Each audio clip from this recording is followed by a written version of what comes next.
ये उस दौर की बात है जब शहंशाह-ए-हिंद जलालुद्दीन मोहम्मद अकबर का सूरज बुलंदी पर था। उनकी सल्तनत दूर दूर तक फैली थी। खजाना सोने चांदी और हीरो मोतियों से लबालब भरा था। दुनिया की हर चीज उनके कदमों में थी।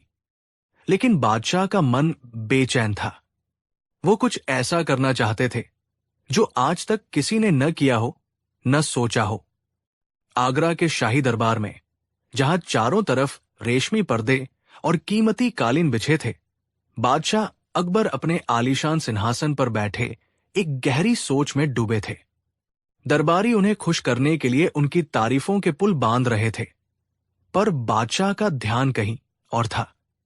अकबर ने गहरी सांस लेते हुए दरबारियों की ओर देखा और बोले, दरबारियों, हमारे पास अल्लाह का दिया सब कुछ है, दौलत, शोहरत, ताकत, लेकिन हम अपनी सल्तनत के लिए कुछ ऐसा करना चाहते हैं जो इतिहास में हमेशा के लिए अमर हो जाए।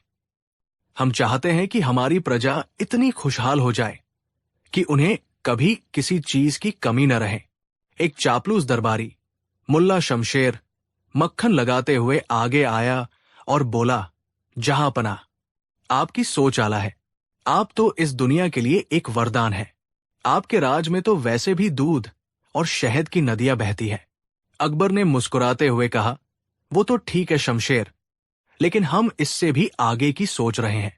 सोचो, अगर हम अपने खजाने को कई गुना बढ़ा सकें, इतना कि हर नागरिक को सोने के सिक्के बांटे जा सकें। दरबार में कानाफूसी शुरू हो गई।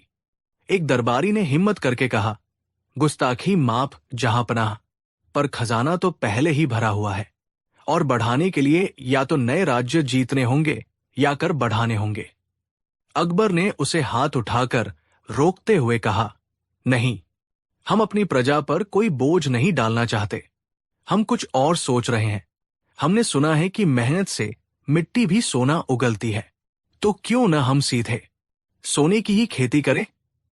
ये सुनते ही पूरे दरबार में सन्नाटा छा गया। ये एक असंभव, पागलपन से भरी बात थी, लेकिन बादशाह के सामने सच बोलने की हिम्मत किसमें थी। उस दिन बीरबल दरबार में मौजूद नहीं थे और चापलूसों के लिए ये एक सुनहरा मौका था।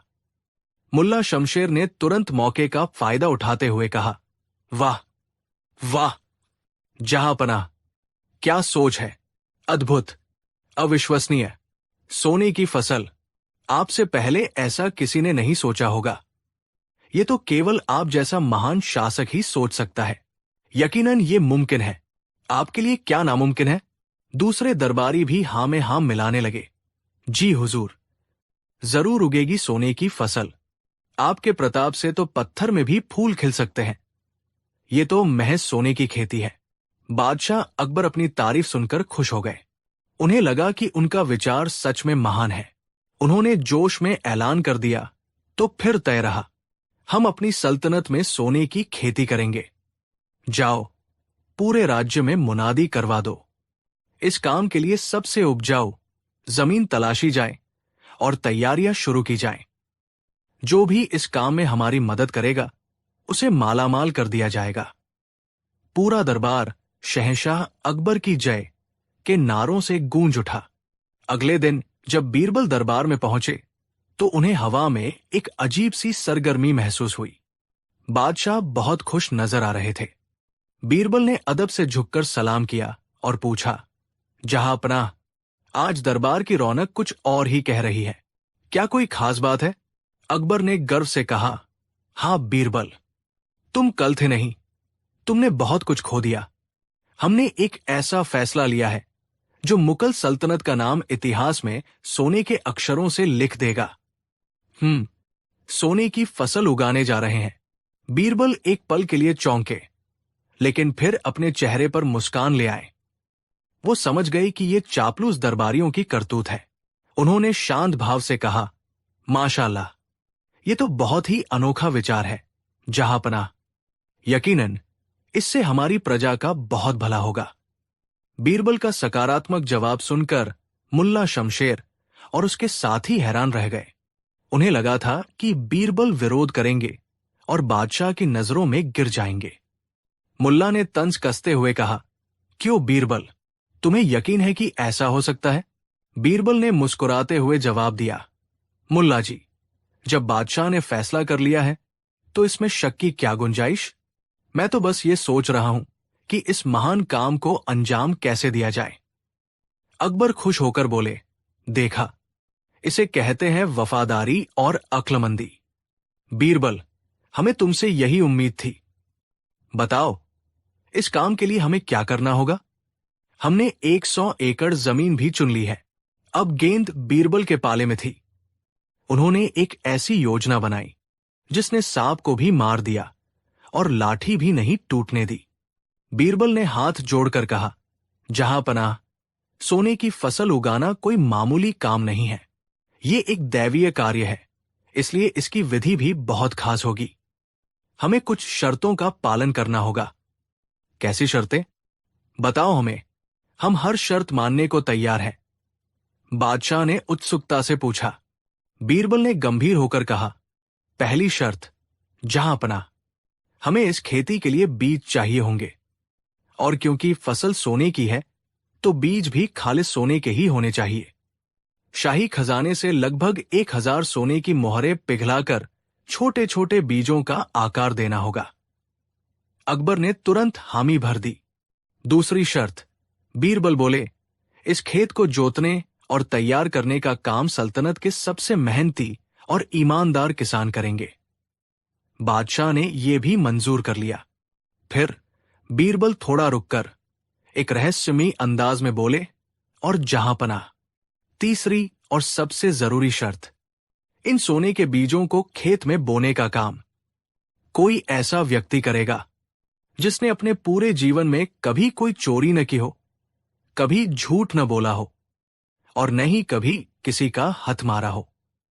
क्योंकि ये सोने की पवित्र फसल है, इसे केवल एक निष्पाप और पवित्र हाथ ही जमीन में रोप सकते हैं। अगर किसी अपवित्र हाथ ने इन बीजों को छुआ तो वे मिट्टी बन जाएंगे। ये शर्त सुनते ही पूरे दरबार में एक बार फिर गहरा सन्नाटा छा गया। चापलूस दरबारियों के चेहरे का रंग उड़ गया। वे समझ गए कि बीरबल ने एक ऐसा जाल बिछा दिया है जिससे निकलना नामुमकिन है। लेकिन बादशाह ने सोचकर कहा, शर्त तो थोड़ी मुश्किल है पर नामुमकिन नहीं। ठीक है बीरबल, हमें तुम्हारी तीनों शर्तें मंजूर है। बादशाह के हुक्म से तैयारियां शुरू हो गई। सोने की मोहरें पिघलाकर बीज बनाए गए। किसानों ने 100 एकड़ जमीन को मखमल की तरह मुलायम बना दिया। अब इंतजार था तो बस उस एक पवित्र व्यक्ति का जो इन बीजों को बो सके। 1 महीने बाद वो दिन आ ही गया। खेत के पास एक भव्य शामियाना लगा था जिसमें बादशाह अकबर और उनके दरबारी बैठे थे।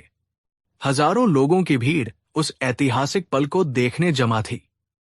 अकबर ने ऊंची आवाज में ऐलान किया, ऐ सल्तनत के लोगों, आज हम इतिहास बनाने जा रहे हैं।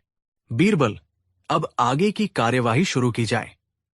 बीरबल सोने के बीजों से भरी थाली हाथ में लेकर आगे बढ़े और बुलंद आवाज में बोले, हजरात, जैसा कि आप सब जानते हैं, इस पवित्र फसल को बोने के लिए हमें एक ऐसे पवित्र इंसान की जरूरत है जिसने जीवन में कभी कोई पाप न किया हो।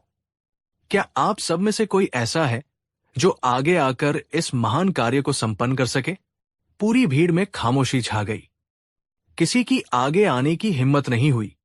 हर किसी की नजरें झुक गई। बादशाह का चेहरा धीरे धीरे गंभीर होने लगा। बीरबल अब दरबारियों की ओर मुड़े और शाही इमाम से गुजारिश की। शाही इमाम का चेहरा पीला पड़ गया। वे कांपते हुए बोले, बीरबल, हम तो दिन रात खुदा की इबादत में लगे रहते हैं, और सच कहें तो बचपन में मैंने अपनी मां की मिठाई चुराकर खाई थी, इसलिए मैं इस काम के लायक नहीं हूं। एक एक करके बीरबल ने सेनापति, मंत्रियों, खजांची और सभी बड़े दरबारियों से पूछा। हर किसी ने कोई न कोई बहाना बनाकर या अपनी कोई पुरानी गलती बताकर पीछे हटने में ही अपनी भलाई समझी। मुल्ला शमशेर, जो इस योजना के सबसे बड़े समर्थक थे, भीड़ में छिपने की कोशिश कर रहे थे, लेकिन बीरबल ने उन्हें देख लिया। अरे मुल्ला जी, आप ही आगे आकर ये पुण्य का काम क्यों नहीं करते? बीरबल ने पूछा। मुल्ला ने पसीना पोंछते हुए कहा, बीरबल, मुझसे भी कई गलतियां हुई हैं, मैं इसके काबिल नहीं हूं। ये सब देखकर बादशाह अकबर का चेहरा गुस्से और निराशा से लाल हो चुका था। वो गुस्से में अपने सिंहासन से खड़े हो गए और चीख कर बोले, क्या मतलब है सबका? क्या मेरी पूरी सल्तनत में एक भी ऐसा इंसान नहीं जिसके हाथ पाक साफ हो? ये शर्म की बात है। तभी बीरबल शांत भाव से बादशाह के पास गए, उनके सामने सिर झुकाया और धीमी व सम्मानजनक आवाज में कहा, जहांपनाह, अब इस दरबार में केवल 2 ही व्यक्ति बचे हैं जिनसे मैंने नहीं पूछा। एक मैं और दूसरे आप स्वयं शहंशाह हिंद। ये सुनते ही अकबर चौंक गए। बीरबल ने अपनी बात जारी रखी, मैं अपनी बात करूं तो मैं भी दूध का धुला नहीं हूं। मैंने भी सल्तनत की भलाई के लिए कई बार चतुराई से काम लिया है, इसलिए मैं तो इन बीजों को नहीं बो सकता। अब केवल आप ही बचे हैं। जहांपनाह, आप तो हमारे शासक हैं, यकीनन आप हर तरह से पवित्र होंगे। कृपया आगे आएं और इन बीजों को बोकर हमारा मान रखें। बीरबल ने सोने की थाली बादशाह अकबर के आगे कर दी। अकबर एकटक उन चमकते हुए बीजों को देखते रहे। उनका गुस्सा अब गायब हो चुका था। वो जानते थे कि वो भी उस शर्त पर खरे नहीं उतर सकते। एक लंबी खामोशी के बाद बादशाह के चेहरे पर अचानक एक मुस्कान आ गई और वे जोर से हंसने लगे। हंसते हुए अकबर बोले, वाह बीरबल, वाह, आज तुमने हमारी आंखें खोल दी। हम भी तुम्हारी इस शर्त को पूरा नहीं कर सकते। हम समझ गए बीरबल, तुम हमें कुछ समझाना चाहते थे। अब साफ साफ बताओ। बीरबल ने सबके सामने आकर कहा, जहांपनाह, मैं केवल इतना बताना चाहता था कि सोना जमीन में नहीं उगता। असली सोना हमारे किसान उगाते हैं, जो दिन रात मेहनत करके गेहूं, चावल और दाल की फसलें पैदा करते हैं। वही फसलें हमारी प्रजा का पेट भरती हैं और हमारी सल्तनत को ताकत देती है। असली सोना तो इन किसानों का पसीना है। जहांपनाह, असली सोना उनकी मेहनत है। अगर हम सब ये प्रण ले कि हम झूठ, चोरी और बेईमानी का रास्ता छोड़ देंगे तो हमें सोने की फसल उगाने की जरूरत ही नहीं पड़ेगी। हमारा राज्य खुद ब खुद सोने की चिड़िया बन जाएगा। बीरबल की बातें सुनकर बादशाह अकबर की आंखों में चमक आ गई। वो अपनी गलती समझ चुके थे। उन्होंने खड़े होकर कहा, बीरबल, आज तुमने हमें दौलत का नहीं बल्कि जीवन का सबसे बड़ा सबक सिखाया है। हमारी सल्तनत का असली सोना हमारी प्रजा है। अकबर ने वे सोने के बीज किसानों में बंटवा दिए और कहा कि ये उनकी मेहनत का इनाम है। पूरा मैदान शहंशाह अकबर जिंदाबाद और बीरबल जिंदाबाद के नारों से गूंज उठा। चापलूस दरबारियों के सिर शर्म से झुके हुए थे। इस कहानी ने हमें सिखाया कि दुनिया में कोई शॉर्टकट या चमत्कार नहीं होता। असली धन और असली सोना हमारी मेहनत, हमारी ईमानदारी और हमारे अच्छे कर्मों में छिपा है। बीरबल ने अपनी बुद्धिमानी से न केवल बादशाह की एक असंभव जिद को पूरा होने से रोका, बल्कि उन्हें और पूरे दरबार को एक ऐसा आईना दिखाया जिसमें हर कोई अपना असली चेहरा देख सकता था। कहानी 2। ये उन दिनों की बात है जब आगरा में हल्की हल्की सर्दियां पड़ने लगी थी। दिन सुहावने और रातें ठंडी हो चली थी। शहंशाह अकबर के नवरत्नों में से एक बीरबल अपने परिवार के साथ सुख शांति से जीवन बिता रहे थे। उनकी पत्नी अत्यंत सुशील और मेहमान नवाज थी और उनका घर हमेशा रिश्तेदारों और जरूरतमंदों के लिए खुला रहता था। एक सुबह जब बीरबल दरबार जाने के लिए तैयार हो रहे थे, उनके द्वार पर एक बैलगाड़ी आकर रुकी। उसमें से एक लंबा चौड़ा भारी भरकम आदमी उतरा। उसने शानदार पर कुछ पुराने हो चुके कपड़े पहने थे और उसके साथ ढेर सारा सामान था, जैसे वो कहीं बसने के इरादे से आया हो। वो आदमी सीधे घर के अंदर घुस आया और बीरबल को देखते ही जोर से चिल्लाया, अरे बीरबल, मेरे भाई, पहचाना मुझे? बीरबल ने उसे गौर से देखा। चेहरा कुछ जाना पहचाना लग रहा था। पर उन्हें याद नहीं आ रहा था। बीरबल ने हाथ जोड़कर कहा, क्षमा कीजिएगा श्रीमान, शायद मैं आपको पहचान नहीं पाया। वो आदमी जोर से हंसा। हाँ हाँ, अरे मैं तुम्हारा दूर का साला हूं, गंगाधर। याद नहीं? 10 साल पहले तुम्हारी शादी में मैं तुम्हारी साली की तरफ से आया था। तुम तो भूल गए, पर हम तुम्हें कैसे भूल सकते हैं? आखिर तुम हमारे जीजा जी जो ठहरे। अब बीरबल को कुछ कुछ याद आया। हाँ, शादी में ऐसा कोई रिश्तेदार था तो। बीरबल ने भारतीय परंपरा के अनुसार उनका स्वागत किया। आइए आइए गंगाधर जी, अंदर आइए। बड़े दिनों बाद याद किया आपने। गंगाधर ने अपना सारा सामान अंदर रखवाते हुए कहा। क्या करे जीजा जी, गांव में मन नहीं लग रहा था। सोचा चलो आगरा घूम आते हैं और अपने जीजा जी से भी मिलाते हैं। अब कुछ दिन आप ही के पास रहेंगे। बीरबल और उनकी पत्नी ने सोचा, कुछ दिन का मतलब होगा 4-5 दिन। उन्होंने पूरे मन से गंगाधर की आवभगत शुरू कर दी। उनके लिए सबसे अच्छा कमरा तैयार किया गया। खाने में रोज उनकी पसंद के पकवान बनने लगे। बीरबल की पत्नी सुबह से शाम तक उनकी सेवा में लगी रहती। पहला दिन बीता, दूसरा बीता, एक हफ्ता बीत गया। गंगाधर जी के जाने के कोई आसार नजर नहीं आ रहे थे। वो दिन भर पलंग पर पड़े रहते, हुक्का गुड़गुड़ाते और बीरबल की पत्नी को तरह तरह के पकवान बनाने के हुक्म देते। साली साहिबा, आज खाने में शाही टुकड़ा बनाइए। साली साहिबा, आज मालपुए खाने का मन कर रहा है। वो बीरबल के कपड़े पहनते, उनके बिस्तर पर सोते और घर के नौकरों पर ऐसे रौब जमाते जैसे वही घर के मालिक हो।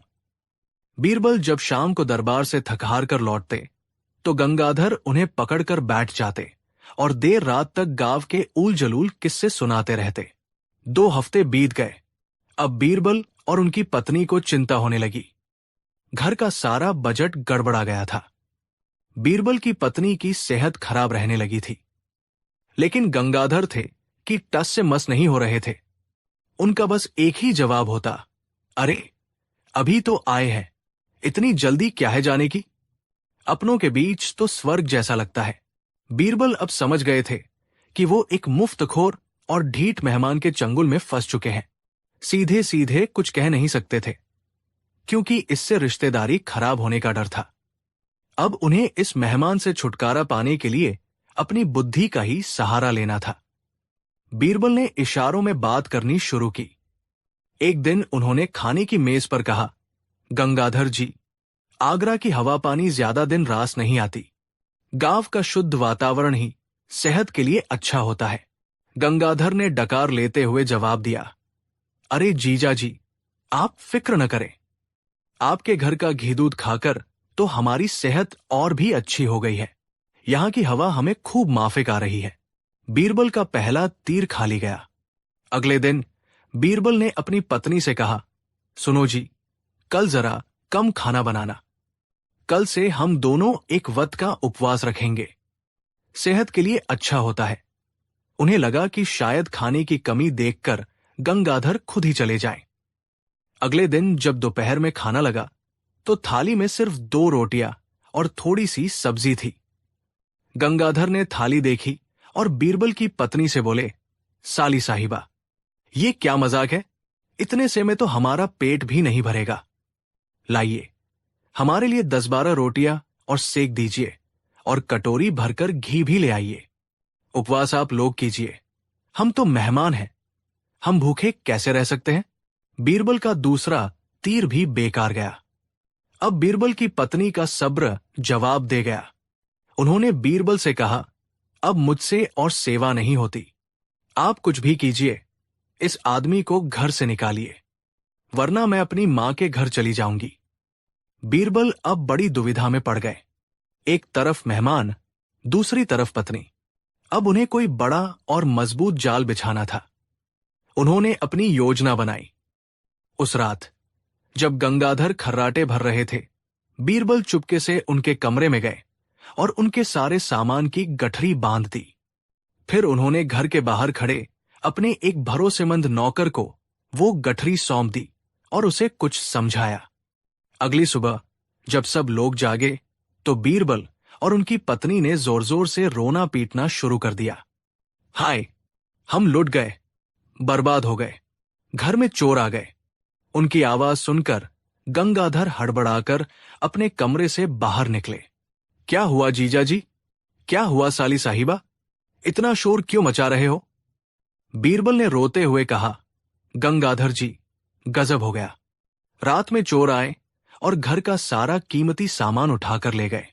देखो, तुम्हारे कमरे से भी तुम्हारा सारा सामान चोरी हो गया। गंगाधर ने अपने कमरे में जाकर देखा तो वहां उनका संदूक, कपड़े, सब कुछ गायब था। अब तो उनके भी होश उड़ गए। वो भी सिर पकड़कर बैठ गए। हाय, मेरा सब कुछ लुट गया। मेरे कपड़े, मेरे पैसे, सब चले गए। बीरबल ने उन्हें सांत्वना देते हुए कहा, आप चिंता मत कीजिए गंगाधर जी, आप हमारे मेहमान हैं। आपका नुकसान हमारा नुकसान है। चलिए, हम अभी बादशाह सलामत के पास चलते हैं और शहर कोतवाल को चोरों को पकड़ने का हुक्म दिलवाते हैं। जब तक चोर नहीं पकड़े जाते, हम चैन से नहीं बैठेंगे। गंगाधर को लगा कि चलो, कम से कम जीजाजी मदद तो कर रहे हैं। वो बीरबल के साथ दरबार की ओर चल दिए। दरबार में पहुंचकर बीरबल सीधे बादशाह अकबर के पास गए। उन्होंने चोरी की पूरी झूठी कहानी सुनाई। अकबर, जो बीरबल की हरकतों को थोड़ा बहुत समझते थे, उन्हें शक तो हुआ, पर वो चुप रहे। बीरबल ने कहा, जहांपनाह, मेरे घर चोरी हुई सो हुई, पर मेरे मेहमान, मेरे साले साहब गंगाधर जी का सारा सामान भी चोरी हो गया। ये तो मेरी इज्जत पर बट्टा लग गया। मैं चाहता हूं कि आप कोतवाल को हुक्म दे कि वो शहर के सारे दरवाजे बंद कर दे और घर घर की तलाशी ले। जब तक चोर और मेरे मेहमान का सामान नहीं मिल जाता, शहर से कोई भी बाहर नहीं जाएगा। ये सुनकर बादशाह अकबर और बाकी दरबारी हैरान रह गए। एक छोटी सी चोरी के लिए पूरे शहर को बंद कर देना, ये तो अजीब बात थी। लेकिन गंगाधर ये सुनकर बहुत खुश हुए।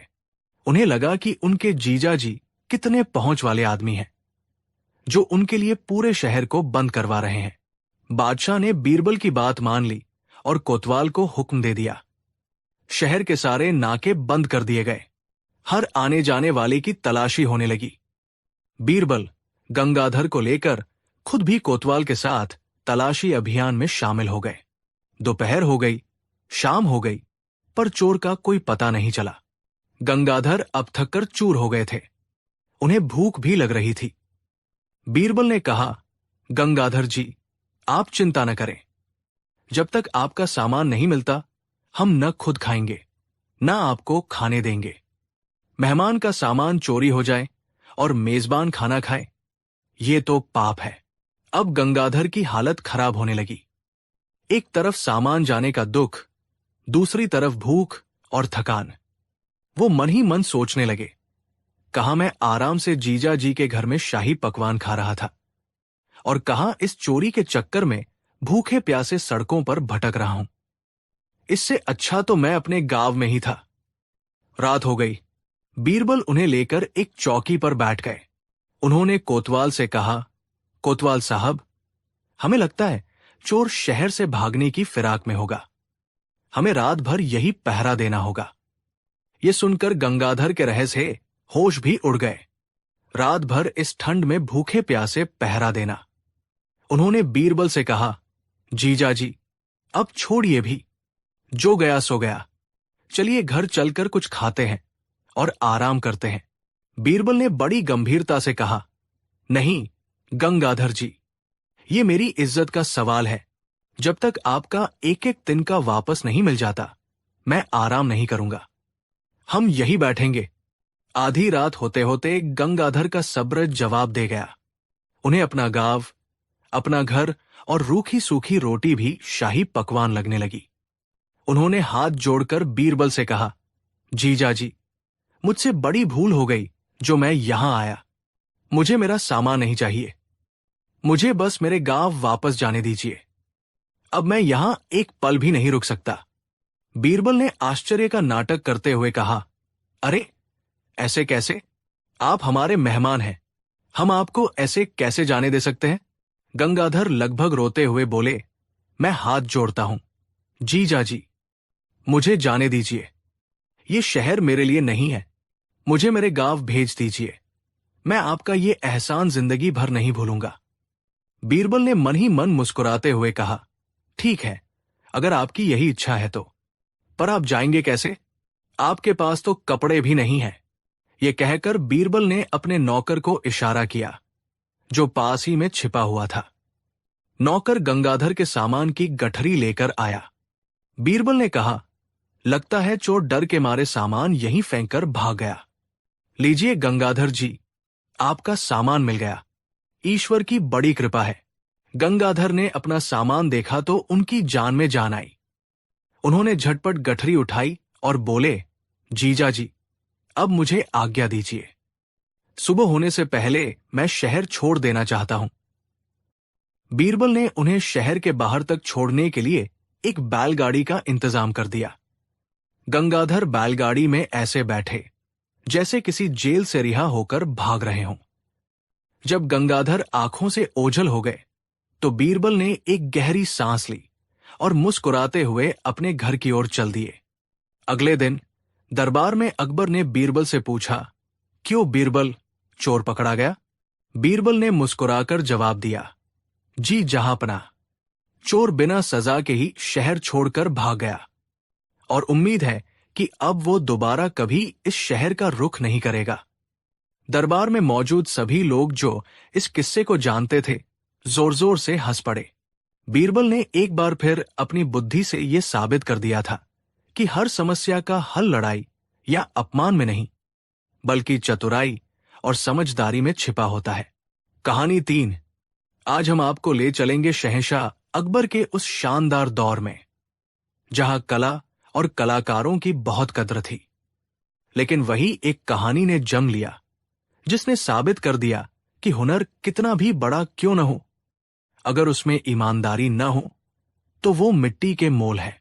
ये कहानी है एक बेमिसाल चित्रकार के लालच की, एक अमीर सेठ के भरोसे की और बीरबल के उस अनोखे न्याय की, जिसने आईने के सामने आईना रखकर सच दिखा दिया। ये कहानी है चित्रकार का न्याय। आगरा शहर सिर्फ मुगल सल्तनत की राजधानी ही नहीं, बल्कि कला और संस्कृति का गढ़ भी था।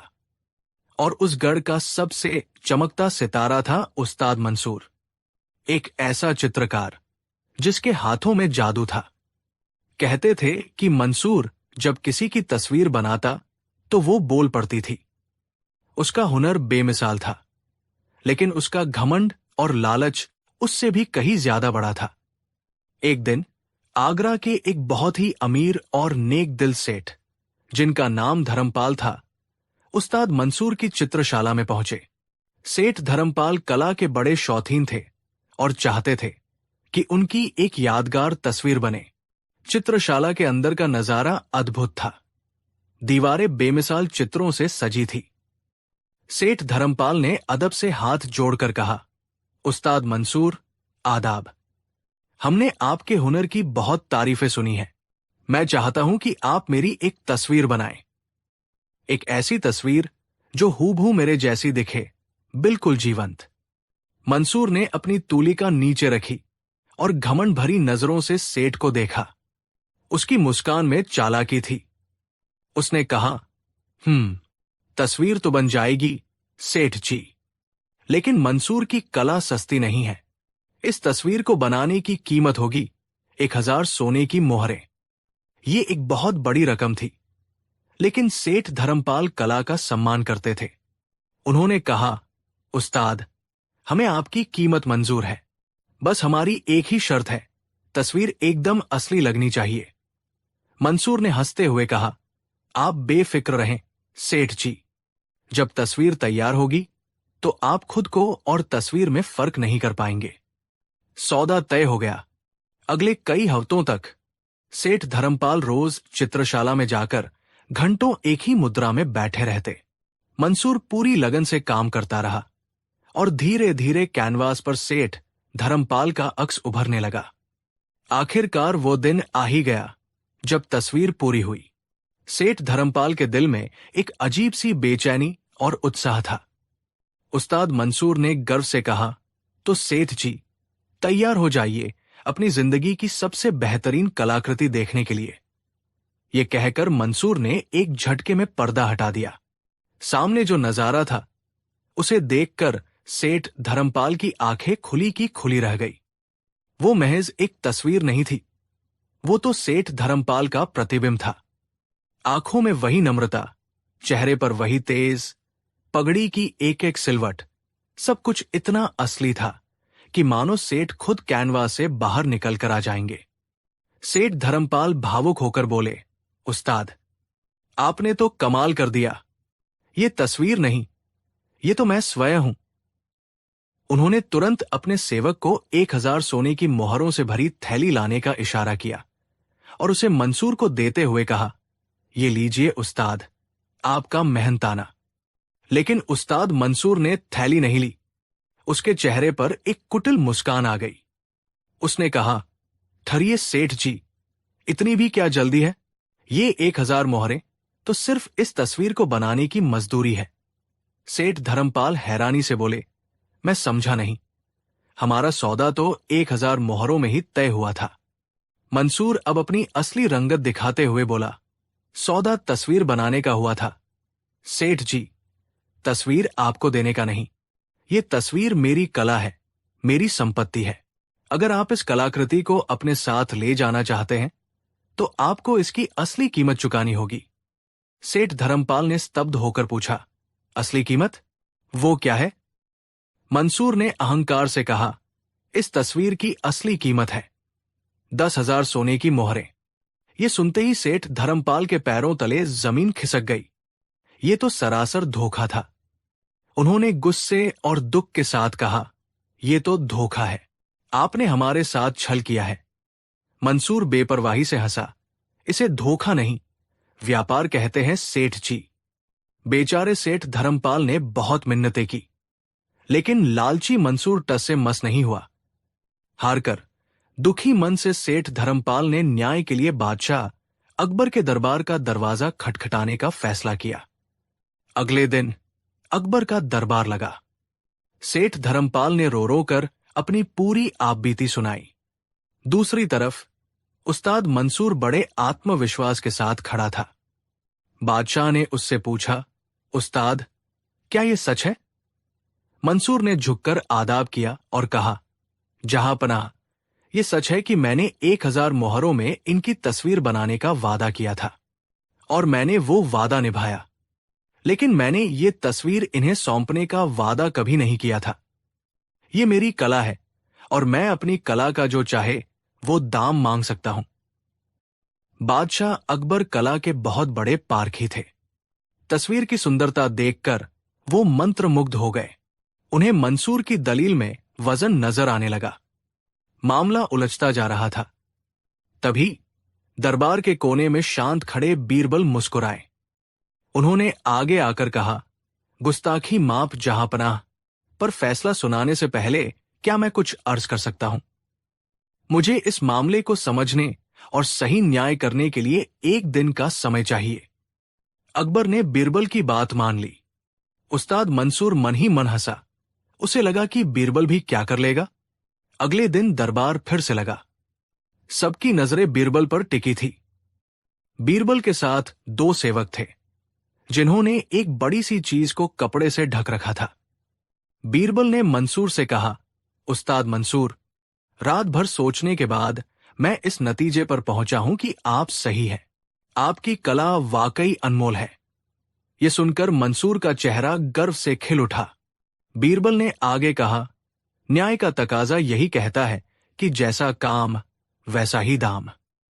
फिर उन्होंने एक सेवक को इशारा किया जिसने उस ढकी हुई चीज पर से पर्दा हटाया। पर्दा हटते ही सब चौंक गए। उसके नीचे एक बड़ा आदमकद आईना था। बीरबल ने सेठ से 1000 सोने की मोहरों वाली थैली ली और उसे उस बड़े आईने के ठीक सामने रख दिया। आईने में सोने की मोहरों से भरी थैली साफ साफ नजर आ रही थी। बीरबल ने ऊंची आवाज में कहा, उस्ताद जी, अब जरा न्याय को समझिए। आपने सेठ जी का प्रतिबिंब इस तस्वीर में उतारा है और उसके बदले में आप असली सोने की मोहरें चाहते हैं। ये तो अन्याय है। न्याय तो तब होगा जब आपको भी आपके काम के बदले में प्रतिबिंब ही मिले। ये लीजिए उस्ताद मंसूर, आपका मेहनताना। आईने में देखिए, 1000 सोने की मोहरों का प्रतिबिंब। उठाइए और गिन लीजिए, एक भी कम नहीं होगी। ये देखते और सुनते ही पूरे दरबार में पहले तो सन्नाटा छा गया और फिर जोरदार ठहाकों की गूंज से दरबार हिल गया। बादशाह अकबर अपनी हंसी नहीं रोक पा रहे थे।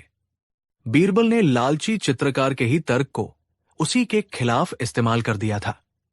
उस्ताद मंसूर का चेहरा शर्म से लाल हो गया। वो भागकर बीरबल के कदमों में गिर पड़ा और रोते हुए बोला, मुझे माफ कर दीजिए। लालच ने मेरी अक्ल पर पर्दा डाल दिया था। बादशाह अकबर ने फैसला सुनाया कि उस्ताद मंसूर वो तस्वीर सेठ धर्मपाल को तय कीमत यानी 1000 सोने की मोहरों में ही देगा। सेठ धर्मपाल ने बीरबल का लाख लाख शुक्रिया अदा किया। इस कहानी ने साबित कर दिया कि दुनिया का कोई भी हुनर या ज्ञान सच्चाई और ईमानदारी के बिना अधूरा है। बीरबल ने एक आईने के जरिए उस चित्रकार को न सिर्फ उसकी गलती का एहसास कराया, बल्कि पूरी दुनिया को यह संदेश दिया कि लालच का फल हमेशा कड़वा होता है। कला का असली मूल्य सोने की मोहरों से नहीं, बल्कि कलाकार की नीयत और सच्चाई से आका जाता है। कहानी 4। आगरा से कुछ दूर रामपुर नाम का एक छोटा सा गांव था। गांव में जमीन के नीचे का पानी ज्यादातर खारा था। इसी गांव में एक गरीब और स्वाभिमानी ब्राह्मण पंडित दीनानाथ रहते थे। उनकी दिली तमन्ना थी कि उनके घर के आंगन में एक मीठे पानी का कुआं हो। अपनी इस इच्छा को पूरा करने के लिए पंडित दीनानाथ ने अपनी जिंदगी भर की जमा पूंजी लगाकर अपने घर के पीछे वाली जमीन पर कुआं खुदवाना शुरू किया। गांव वाले उन पर हंसते थे, पर दीनानाथ को ईश्वर पर भरोसा था। महीनों की कड़ी मेहनत के बाद कुएं से पानी की धार फूट पड़ी और पानी चखा तो जैसे अमृत मिल गया हो। कुएं का पानी शीशे की तरह साफ और गंगा जल की तरह मीठा था। लेकिन उनकी ये खुशी गांव के दबंग और घमंडी जमींदार ठाकुर गजराज सिंह को रास नहीं आई। उसकी आंखों में लालच चमक उठा। एक सुबह जब पंडित दीनानाथ की पत्नी कुएं से पानी भरने गई, तो गजराज सिंह अपने लठैतों के साथ वहां आ धमका।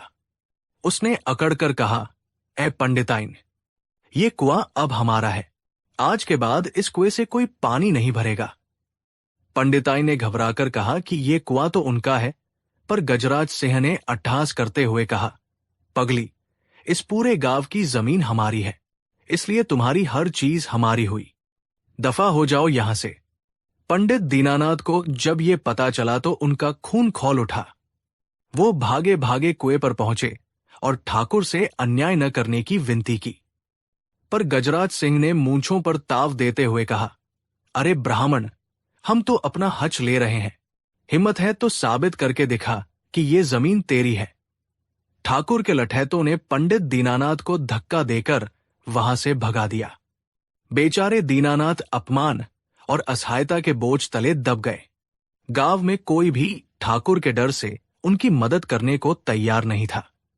जब सारे रास्ते बंद हो गए तो गांव के एक बुजुर्ग ने उन्हें शहंशाह अकबर के दरबार में न्याय की गुहार लगाने की सलाह दी। एक हारी हुई उम्मीद के साथ पंडित दीनानाथ आगरा पहुंचे। शहंशाह अकबर के दरबार में उन्होंने रोते रोते अपनी पूरी दर्द भरी कहानी सुनाई। अकबर को यह सुनकर बहुत क्रोध आया। उन्होंने तुरंत अपने सैनिकों को आदेश दिया कि उस जमींदार गजराज सिंह को दरबार में पेश किया जाए। कुछ ही दिनों में ठाकुर गजराज सिंह को दरबार में पेश किया गया। वो डरा हुआ तो था, पर अपनी चालाकी से बाज नहीं आया। अकबर ने पूछा, क्यों रे जमींदार, क्या ये सच है कि तूने इस गरीब ब्राह्मण के कुएं पर कब्जा कर लिया है? गजराज सिंह ने नाटक करते हुए कहा, नहीं जहांपना, ये ब्राह्मण झूठ बोल रहा है। वो कुआं जिस जमीन पर है, वो जमीन सदियों से मेरे पुरखों की है। इस ब्राह्मण ने चुपके से मेरी जमीन पर कुआं खुदवा लिया। उसने सबूत के तौर पर कुछ झूठे कागजात भी बादशाह के सामने रख दिए। अब मामला उलझ गया। एक तरफ एक गरीब ब्राह्मण के आंसू थे और दूसरी तरफ एक ताकतवर जमींदार के पेश किए गए सबूत। अकबर दुविधा में पड़ गए। तभी अपने आसन पर चुपचाप बैठे सब कुछ देख रहे बीरबल के चेहरे पर एक हल्की सी मुस्कान आई। उन्होंने बादशाह से इस मामले की सुनवाई करने की इजाजत मांगी। अकबर ने राहत की सांस लेते हुए मामला बीरबल के हवाले कर दिया। बीरबल अपनी जगह से उठे और गजराज सिंह की ओर मुड़े। उन्होंने शांत लेकिन दृढ़ आवाज में कहा, ठाकुर साहब, तो आपका कहना है कि कुआं आपका है क्योंकि वो आपकी जमीन पर है। गजराज सिंह ने आत्मविश्वास से कहा, जी हां बीरबल जी, कुआं मेरा है क्योंकि जमीन मेरी है।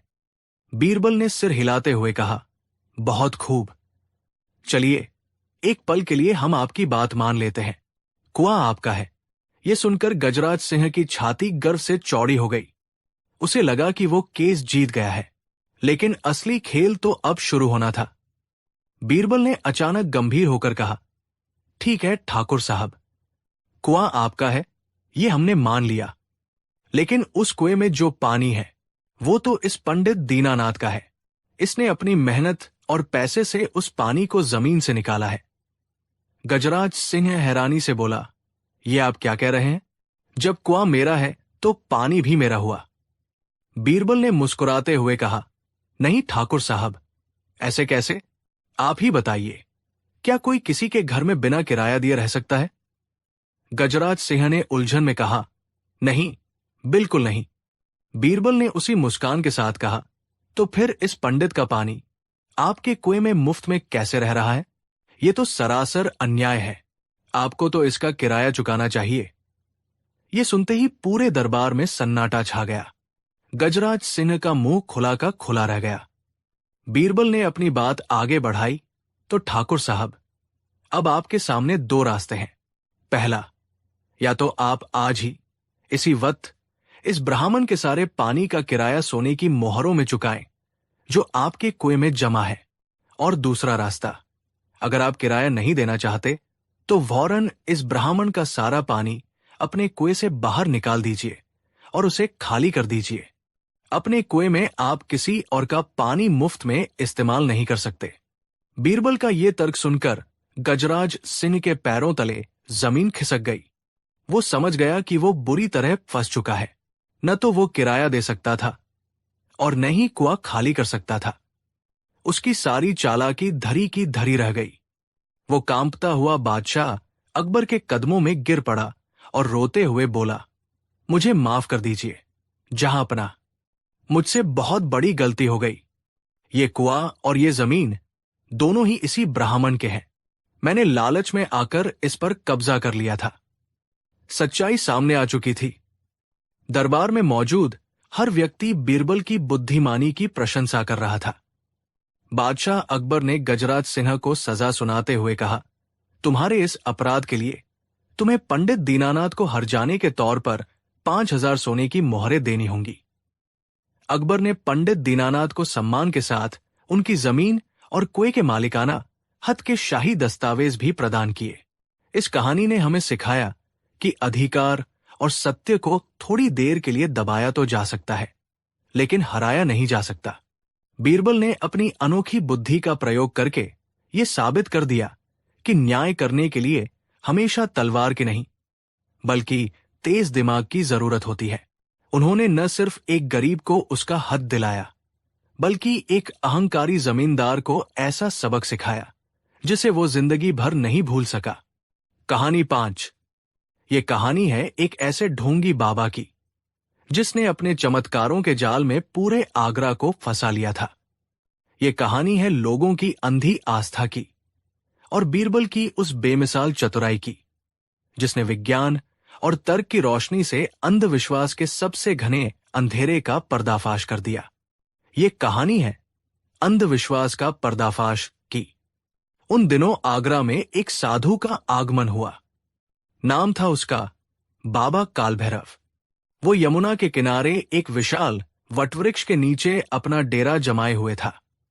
सिर पर जटाएं, शरीर पर भस्म, गले में रुद्राक्ष की मालाएं और आंखों में एक अजीब सी हिप्नोटिक चमक। उसे देखकर कोई भी साधारण इंसान प्रभावित हो जाता। जल्द ही पूरे शहर में उसके चमत्कारों के किस्से आग की तरह फैल गए। लोग कहते थे कि बाबा कालभैरव त्रिकालदर्शी है। वो भूत, वर्तमान और भविष्य सब कुछ देख सकते हैं। कोई कहता कि बाबा पानी पर चल सकते हैं, तो कोई दावा करता कि बाबा हवा में से मिठाई प्रकट कर देते हैं। उनकी सबसे बड़ी सिद्धि ये बताई जाती थी कि वो किसी भी इंसान को देखकर उसकी सबसे बड़ी चिंता और मन में छिपे राज को पल भर में बता देते थे। देखते ही देखते बाबा कालभैरव के डेरे पर अमीरों से लेकर गरीबों तक की भीड़ उमड़ने लगी। लोग अपनी समस्याएं लेकर आते और बाबा कुछ मंत्र पढ़कर, भभूत देकर उन्हें भेज देते। जिसे संतान नहीं हो रही, उसे वो पुत्र का वरदान देते। जो मुकदमे में फंसा है, उसे जीत का आशीर्वाद देते। जो बीमार है, उसे अपनी जड़ी बूटियों से ठीक करने का दावा करते। हैरानी की बात यह थी कि कुछ लोगों के काम संयोग से बन भी जाते और उनकी आस्था बाबा में और भी गहरी हो जाती। लोग अपनी श्रद्धा से सोना चांदी, धन दौलत बाबा के चरणों में ढेर करने लगे। धीरे धीरे ये खबर शहंशाह अकबर के कानों तक भी पहुंची। अकबर एक खुले विचारों के शासक थे। वो सभी धर्मों का सम्मान करते थे, लेकिन अंधविश्वास को बिल्कुल पसंद नहीं करते थे। फिर भी जब उनके कई मंत्रियों और यहां तक कि कुछ बेगमों ने भी बाबा की तारीफों के पुल बांधने शुरू कर दिए, तो उनके मन में भी उत्सुकता जागी। एक दिन दरबार में इसी बात पर चर्चा चल रही थी। एक मंत्री ने कहा, जहांपनाह, बाबा कालभैरव कोई साधारण इंसान नहीं है। वो साक्षात ईश्वर के दूत है। मैंने अपनी आंखों से उन्हें भविष्य बताते देखा है। दूसरा बोला, हुजूर, वो तो मन की बात भी जान लेते हैं। मैं कल उनके पास गया था और मेरे कुछ कहने से पहले ही उन्होंने बता दिया कि मैं अपने बेटे के स्वास्थ्य को लेकर चिंतित हूं। ये सब सुनकर अकबर ने अपने सबसे भरोसेमंद सलाहकार बीरबल की ओर देखा, जो हमेशा की तरह शांत बैठे सब कुछ सुन रहे थे। बीरबल, इस बारे में तुम्हारा क्या कहना है? क्या तुमने इन चमत्कारी बाबा के दर्शन किए? क्या तुम्हें भी इनकी शक्तियों पर यकीन है? अकबर ने पूछा।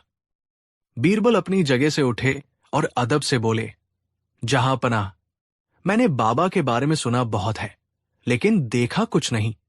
और जहां तक शक्तियों पर यकीन करने की बात है, तो मैं बिना परखे किसी भी बात को सच नहीं मानता। चमत्कार अक्सर या तो नजर का धोखा होते हैं या फिर चतुराई से फैलाया गया एक जाल। ये सुनकर बाबा के भक्त मंत्री भड़क गए। बीरबल, तुम हमेशा हर बात में नुक्स निकालते हो। तुम एक संत का अपमान कर रहे हो। उनमें सच में दैवीय शक्तियां हैं। अकबर ने माहौल को शांत करते हुए कहा, ठीक है, ठीक है, बहस करने से कोई फायदा नहीं।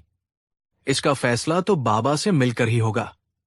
बीरबल, हम चाहते हैं कि तुम खुद जाकर बाबा की परीक्षा लो। अगर उनमें सच में कोई शक्ति है, तो हम उन्हें राज सम्मान देंगे, और अगर वो ढोंगी निकले, तो उन्हें ऐसा सबक सिखाएंगे कि वो फिर कभी किसी को धोखा न दे सके। बीरबल ने मुस्कुराते हुए बादशाह का हुक्म स्वीकार कर लिया। उन्होंने कहा, जहांपनाह, मुझे बस 2 दिन का समय और कुछ इंतजाम करने की इजाजत दीजिए। मैं दूध का दूध और पानी का पानी कर दूंगा। बीरबल दरबार से सीधे अपने घर गए। उन्होंने अपने 2 सबसे भरोसेमंद सेवकों को बुलाया। वे दोनों भेष बदलने में माहिर थे। बीरबल ने उन्हें एक योजना समझाई। योजना के अनुसार पहले सेवक को एक दुखी और गरीब किसान का भेष बनाना था, जिसके चेहरे पर चिंता और परेशानी साफ दिखे। दूसरे सेवक को एक अमीर लेकिन घमंडी व्यापारी का रूप धारण करना था। बीरबल ने पहले सेवक, जो किसान बना था, उससे कहा, तुम आज ही बाबा के डेरे पर जाओ। जब तुम्हारी बारी आए, तो तुम बाबा के सामने गिड़गिड़ाना और कहना कि तुम अपनी बेटी के विवाह के लिए बहुत चिंतित हो। कहना कि तुम्हारे पास दहेज के लिए पैसे नहीं हैं और कोई अच्छा लड़का नहीं मिल रहा है। रो रो कर अपनी पूरी कहानी सुनाना और बाबा से कोई उपाय पूछना। फिर बीरबल दूसरे सेवक, जो व्यापारी बना था, की ओर मुड़े। और तुम कल सुबह जाना। तुम बाबा को दिखाना कि तुम कितने अमीर हो, लेकिन दुखी हो। तुम कहना कि तुम्हारे पास सब कुछ है, धन दौलत, शोहरत, लेकिन कोई संतान नहीं है। तुम बाबा से पुत्र प्राप्ति का वरदान मांगना। दोनों सेवकों ने बीरबल की योजना को अच्छी तरह समझ लिया और अपने अपने काम पर लग गए। उसी शाम गरीब किसान बना सेवक बाबा काल भैरव के डेरे पर पहुंचा। वहां भक्तों की भारी भीड़ थी। घंटों इंतजार के बाद उसकी बारी आई। वो बाबा के पैरों में गिर गया और रो रो कर अपनी झूठी कहानी सुनाने लगा। बाबा, मैं लुट गया, बर्बाद हो गया।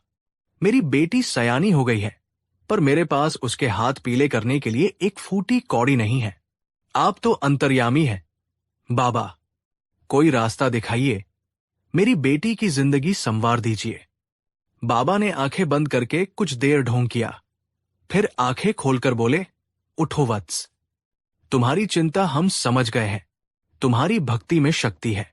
जाओ, कल सुबह सूर्योदय के समय यमुना में स्नान करना और इस भभूत को अपनी बेटी के माथे पर लगा देना।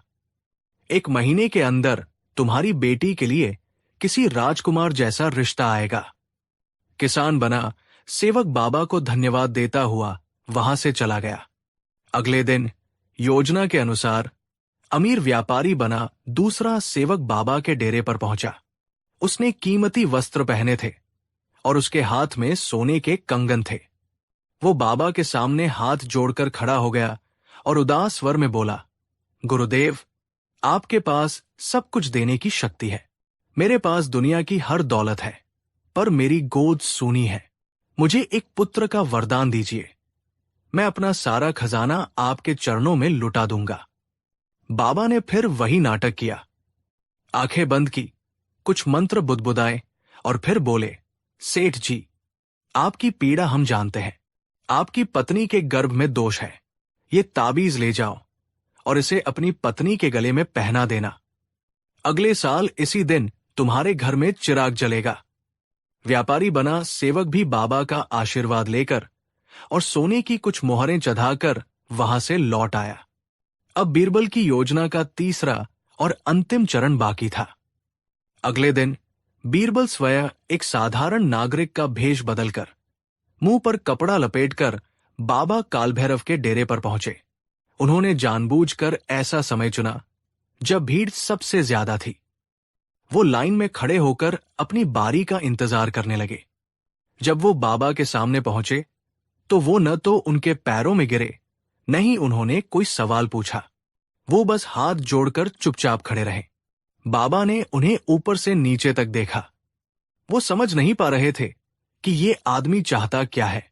बाबा ने अपनी हिप्नोटिक आंखों से बीरबल को घूरने की कोशिश की ताकि वो डर जाएं और कुछ बोले, लेकिन बीरबल शांत खड़े रहे। आखिरकार अपनी सिद्धि का प्रदर्शन करने के लिए बाबा ने आंखें बंद कर ली। कुछ देर बाद आंखें खोलकर वो गरजती हुई आवाज में बोले, ए अजनबी, हम जानते हैं कि तू किस चिंता में यहां आया है। तू अपने मन में बहुत बड़ी दुविधा लिए घूम रहा है। भीड़ में कानाफूसी शुरू हो गई। देखो, बाबा ने बिना पूछे ही जान लिया। बाबा ने आगे कहा, हम ये भी जानते हैं कि तेरी चिंता क्या है। तू अपनी जवान बेटी के विवाह के लिए चिंतित है। तेरे पास दहेज के पैसे नहीं हैं और तुझे अपनी बेटी के लिए कोई योग्य वर नहीं मिल रहा है। बोल, क्या हम सच कह रहे हैं?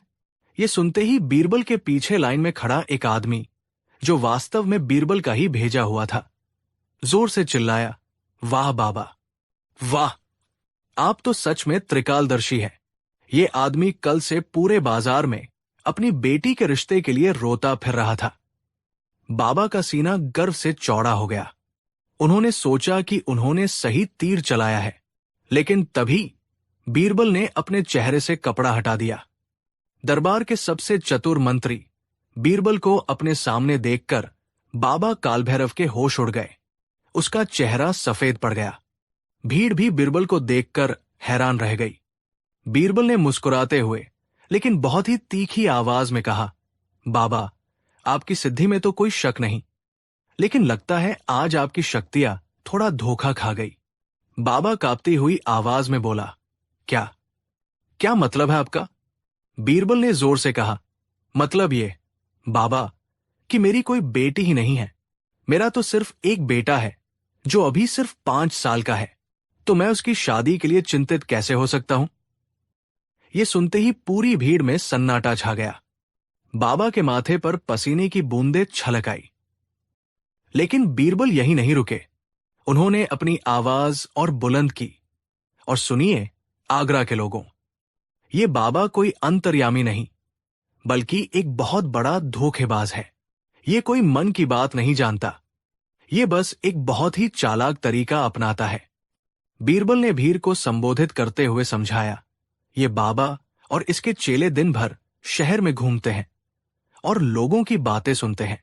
कौन किससे परेशान है, किसके घर में क्या समस्या है, ये सब जानकारी इकट्ठी करते हैं। फिर जब कोई भक्त यहां आता है तो बाबा भीड़ में मौजूद अपने किसी चेले को इशारा करते हैं, और वह चेला उस भक्त के बारे में बाबा को गुप्त रूप से जानकारी दे देता है। और अगर किसी के बारे में जानकारी न भी हो तो ये बाबा अंदाजा लगाते हैं। किसी गरीब को देखकर कह देते हैं कि पैसे की तंगी है, किसी अमीर को देखकर कह देते हैं कि संतान की चिंता है या घर में क्लेश है। 10 में से 8 बातें तो यूं ही सच निकल जाती है और लोग इसे चमत्कार मान लेते हैं। बीरबल ने फिर बाबा की ओर मुड़कर कहा, क्यों बाबा, क्या मैं गलत कह रहा हूं? क्या परसों एक गरीब किसान अपनी बेटी के विवाह की समस्या लेकर नहीं आया था? और क्या कल एक अमीर व्यापारी पुत्र की कामना लेकर नहीं आया था? तुमने मुझे भी वही किसान समझकर वही कहानी दोहरा दी। तुम ये भूल गए कि हर दुखी दिखने वाला इंसान अपनी बेटी के लिए परेशान नहीं होता। बीरबल की बातें सुनकर बाबा कालभैरव की सारी हैकड़ी निकल गई। वो समझ गया कि उसका खेल खत्म हो चुका है। वो बीरबल के पैरों में गिरकर अपनी जान की भीख मांगने लगा। मुझे माफ कर दीजिए हुजूर, मैं ढोंगी हूं, पाखंडी हूं। गरीबी के कारण मैंने ये रास्ता अपनाया था। तभी शाही सैनिक वहां पहुंच गए और उन्होंने बाबा और उसके चेलों को गिरफ्तार कर लिया। लोगों की आंखों से अंधविश्वास का पर्दा हट चुका था। उन्हें अपनी गलती का एहसास हो रहा था कि कैसे उन्होंने अपनी बुद्धि का इस्तेमाल किए बिना एक ढोंगी को भगवान बना दिया था। अगले दिन भरे दरबार में शहंशाह अकबर ने बीरबल की बहुत प्रशंसा की। उन्होंने कहा, बीरबल, आज तुमने सिर्फ एक ढोंगी का पर्दाफाश नहीं किया, बल्कि तुमने लोगों को सबसे बड़ा सबक सिखाया है। सबसे बड़ी शक्ति किसी चमत्कार में नहीं, बल्कि इंसान की अपनी बुद्धि और तर्क में होती है। उस ढोंगी बाबा को सजा दी गई और उससे लूटा हुआ सारा धन गरीबों में बंटवा दिया गया। इस घटना के बाद आगरा के लोगों ने किसी भी बात पर आंखें मूंदकर भरोसा करने से पहले उसे तर्क की कसौटी पर कसना सीख लिया। कहानी 6। आज हम आपको सुनाएंगे शहंशाह अकबर के दौर की एक ऐसी ही कहानी। ये कहानी है आगरा शहर के एक ऐसे काजी की जिसकी कलम दौलत की स्याही से चलती थी। ये कहानी है एक गरीब किसान के भरोसे की, एक अमीर व्यापारी के घमंड की और बीरबल की उस लाजवाब योजना की जिसने न्याय के मंदिर में छुपे सबसे बड़े शैतान को रंगे हाथों पकड़ लिया। ये कहानी है रिश्वतखोर काजी की। आगरा शहर में काजी आलम खान का बड़ा नाम था। बाहर से वो बड़े नेक, ईमानदार और धर्म का पालन करने वाले लगते थे। उनकी लंबी दाढ़ी, सिर पर शाही पगड़ी और उनके बोलने का संजीदा अंदाज किसी को भी धोखा दे सकता था। वो जब भी कोई फैसला सुनाते तो कुरान और शरीयत की बड़ी बड़ी बातें करते, जिससे लोगों को लगता कि उनसे बड़ा इंसाफ पसंद इंसान कोई हो ही नहीं सकता। लेकिन पर्दे के पीछे की सच्चाई कुछ और ही थी। काजी आलम खान न्याय की आड़ में अपनी तिजोरियां भर रहे थे। वो एक नंबर के रिश्वतखोर और बेईमान इंसान थे। उनका सीधा सा नियम था, जिसके पास पैसा है, फैसला उसी के हक में है। कई बार उनकी शिकायतें बादशाह अकबर तक पहुंची, लेकिन काजी इतना चालाक था कि अपने खिलाफ कभी कोई सबूत ही नहीं छोड़ता था। वो रिश्वत भी सीधे हाथ से नहीं, बल्कि अपने दलालों के जरिए लेता था। बादशाह अकबर इस बात से बहुत परेशान थे, क्योंकि एक भ्रष्ट काजी पूरी न्याय व्यवस्था पर एक काले धब्बे की तरह था। एक दिन अकबर ने इस समस्या पर अपने सबसे खास सलाहकार बीरबल से चर्चा की। बीरबल, हम इस काजी आलम खान से तंग आ चुके हैं। हमें यकीन है कि वो बेईमान है, लेकिन उसे पकड़ने का कोई रास्ता नजर नहीं आ रहा। हर बार वो साफ बच निकलता है। बीरबल ने मुस्कुराते हुए कहा, जहांपनाह, चिंता न करें। टेही उंगली से ही घी निकलता है। शैतान को पकड़ने के लिए शैतान जैसा ही दिमाग इस्तेमाल करना पड़ता है। आप बस मुझे कुछ दिन की मोहलत और अपनी पूरी छूट दीजिए। मैं इस रिश्वतखोर काजी को आपके सामने रंगे हाथों पेश करूंगा। अकबर ने बीरबल को इसकी इजाजत दे दी। अब बीरबल ने अपनी योजना पर काम करना शुरू किया। उन्हें पता था कि काजी को पकड़ने के लिए एक ऐसा जाल बिछाना होगा जिसमें वो खुद चलकर फंसे। इसके लिए उन्हें दो ऐसे लोगों की जरूरत थी जो अच्छे अभिनेता हों और बीरबल पर पूरा भरोसा करते हों। बीरबल ने शहर के दो साधारण नागरिकों को चुना। एक का नाम था रहीम, जो एक गरीब किसान था, और दूसरे का नाम था करीम, जो एक छोटा मोटा व्यापारी था। बीरबल ने दोनों को अपने पास बुलाया और अपनी पूरी योजना समझाई। उन्होंने रहीम से कहा, रहीम, तुम्हें एक गरीब और सताए हुए किसान का नाटक करना है। तुम्हें काजी की अदालत में एक अर्जी देनी है कि तुम्हारे पड़ोसी करीम ने तुम्हारी जमीन पर जबरन कब्जा कर लिया है। फिर वो करीम की ओर मुड़े, और करीम, तुम्हें एक अमीर, घमंडी और दबंग व्यापारी बनना है। तुम्हें अदालत में यह दावा करना है कि वो जमीन तुम्हारी है और रहीम झूठ बोल रहा है। दोनों ने बीरबल को भरोसा दिलाया कि वे अपना किरदार बखूबी निभाएंगे। योजना के मुताबिक बीरबल ने उन्हें कुछ पैसे भी दिए ताकि वे काजी के दलालों तक पहुंच सकें। अगले दिन गरीब किसान बना रहीम काजी आलम खान की अदालत में पहुंचा। वो फटे पुराने कपड़ों में था और उसकी आंखों में बेबसी थी। उसने रो रो कर काजी के सामने अपनी अर्जी पेश की। हुजूर, मैं एक गरीब किसान हूं। मेरे पड़ोसी अमीर व्यापारी करीम ने मेरी छोटी सी जमीन पर कब्जा कर लिया है। वो मेरी अकेली रोजी रोटी का सहारा थी। हुजूर, मेरे साथ इंसाफ कीजिए। अल्लाह के नाम पर मेरे साथ इंसाफ कीजिए। काजी ने मामले को दर्ज कर लिया और करीम को अगले दिन अदालत में पेश होने का हुक्म दिया। उस दिन शाम को, जैसा कि बीरबल ने सिखाया था, रहीम चुपके से काजी के एक दलाल से मिला। उसने रोते हुए कहा, मैं बहुत गरीब हूं, पर यह जमीन मेरी जिंदगी है। मेरे पास बस ये 100 अशर्फिया है। कृपा करके ये काजी साहब तक पहुंचा दीजिए और कहिए कि फैसला मेरे हज में करें। दलाल ने लालची नजरों से अशर्फियों की थैली देखी और उसे भरोसा दिलाया कि काम हो जाएगा। अगले दिन अमीर व्यापारी बना करीम पूरी शानो शौकत के साथ अदालत में पेश हुआ। उसने कीमती कपड़े पहने थे और उसकी उंगलियों में अंगूठियां चमक रही थी। उसने बड़े रौब से कहा, काजी साहब, ये किसान झूठा और मक्कार है। वो जमीन मेरे बाप दादाओं की है और ये उस पर कब्जा करना चाहता है। मेरे पास जमीन के असली कागजात भी हैं। अदालत की कार्यवाही अगले दिन तक के लिए स्थगित कर दी गई। उसी शाम अमीर व्यापारी करीम काजी के उसी दलाल से मिला। उसने मेज पर 500 अशर्फियों की थैली पटकते हुए कहा, ये देख, पूरे 500। काजी साहब से कहना, फैसला हमारे हज में होना चाहिए। उस फकीर किसान की क्या औकात जो हमसे मुकाबला करे। दलाल की आंखें चौंधिया गई। 500 अशर्फिया। उसने तुरंत करीम को यकीन दिलाया कि फैसला उसी के हथ में होगा। अब बीरबल की योजना का सबसे अहम हिस्सा शुरू होने वाला था। उन्हें पता था कि काजी ज्यादा रिश्वत देने वाले के पक्ष में ही फैसला सुनाएगा। अगले दिन जब अदालत लगी तो काजी आलम खान बड़े आत्मविश्वास के साथ अपने आसन पर बैठा। उसने दोनों पक्षों की दलीलें सुनी और फिर अपना फैसला सुनाया। जैसा कि अपेक्षित था, फैसला अमीर व्यापारी करीम के हक में गया। काजी ने रहीम को झूठा करार देते हुए उसे डांटकर भगा दिया और जमीन करीम को सौंप दी। बेचारा रहीम अदालत में ही जोर जोर से रोने लगा। ये अन्याय है, मेरे साथ धोखा हुआ है, मैंने तो काजी साहब को। वो कुछ और बोलता, इससे पहले ही सिपाहियों ने उसे धक्के मारकर अदालत से बाहर निकाल दिया। काजी आलम खान मन ही मन मुस्कुरा रहा था। उसने एक ही मामले में दोनों तरफ से पैसे ऐंठ लिए थे और ज्यादा पैसे देने वाले को जिताकर अपना फायदा पक्का कर लिया था।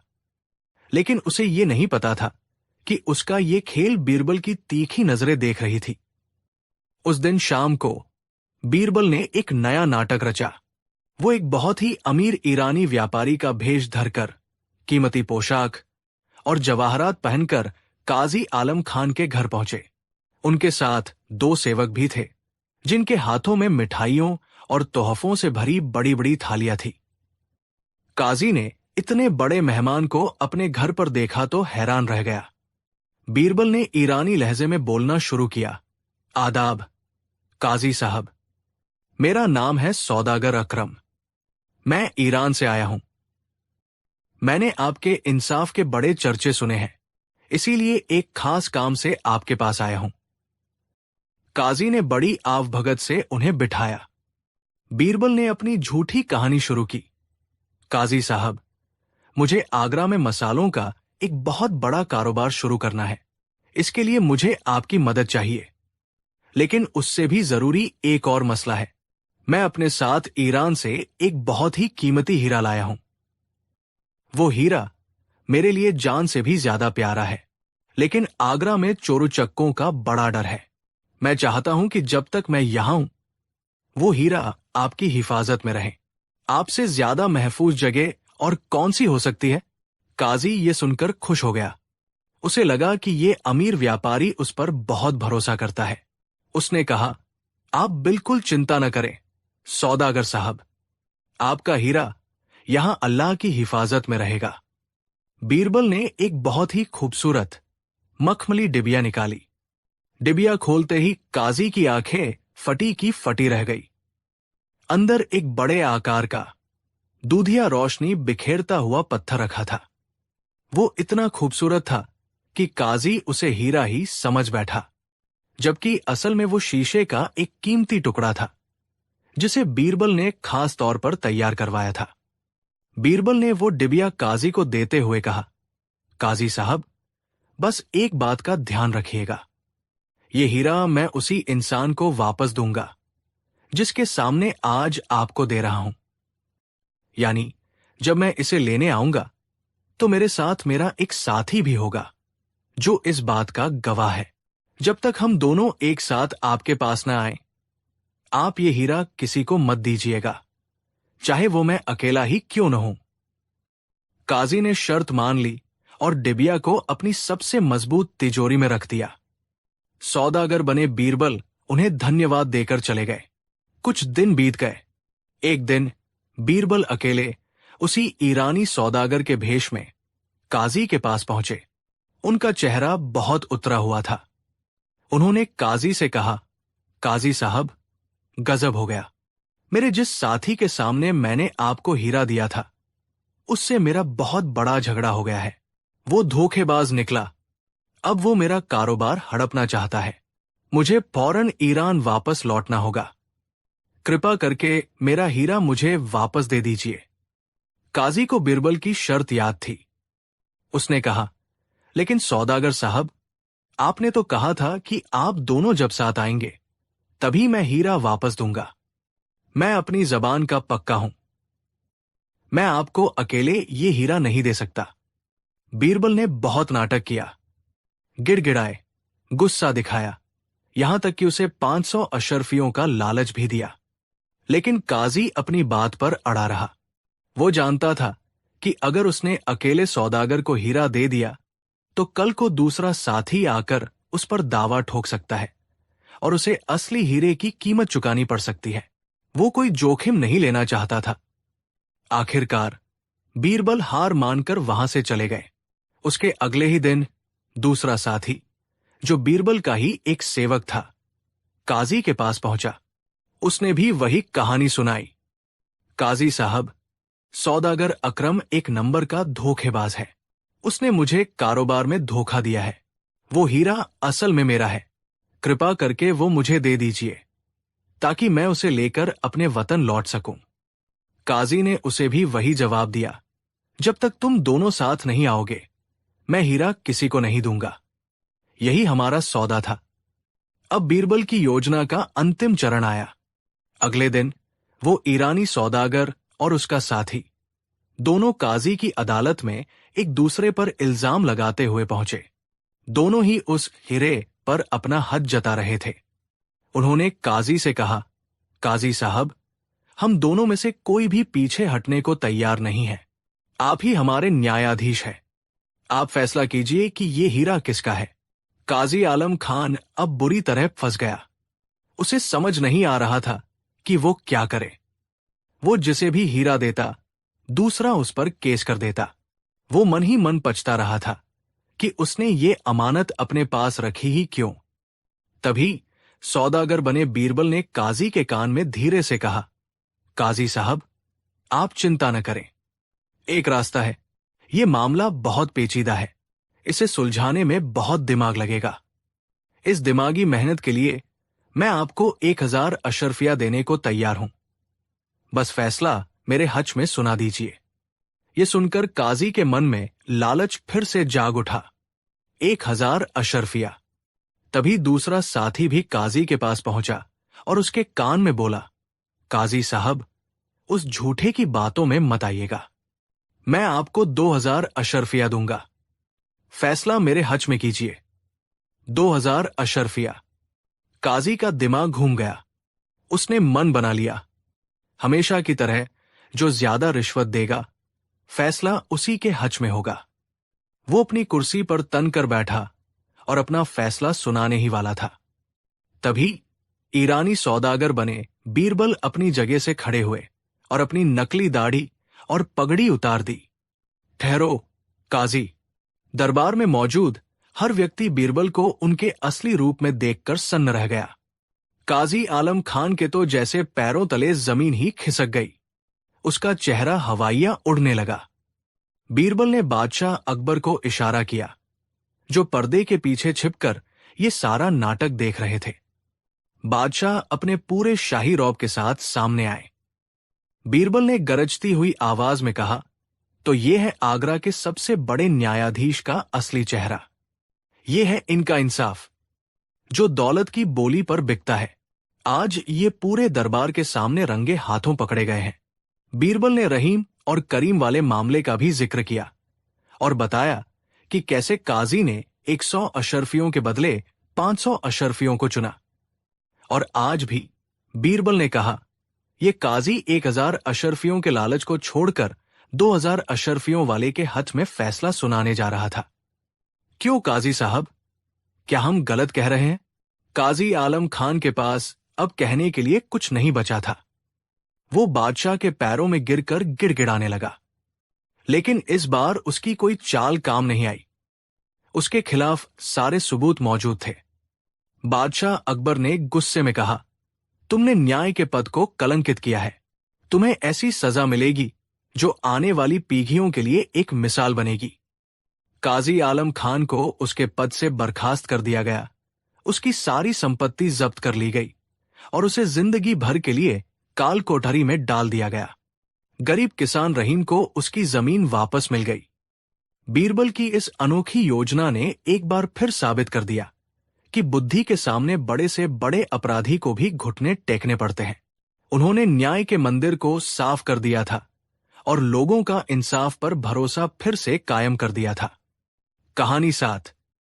ये उन दिनों की बात है जब शहंशाह अकबर का दरबार अपनी पूरी शान पर था। हर तरफ अमन और खुशहाली थी।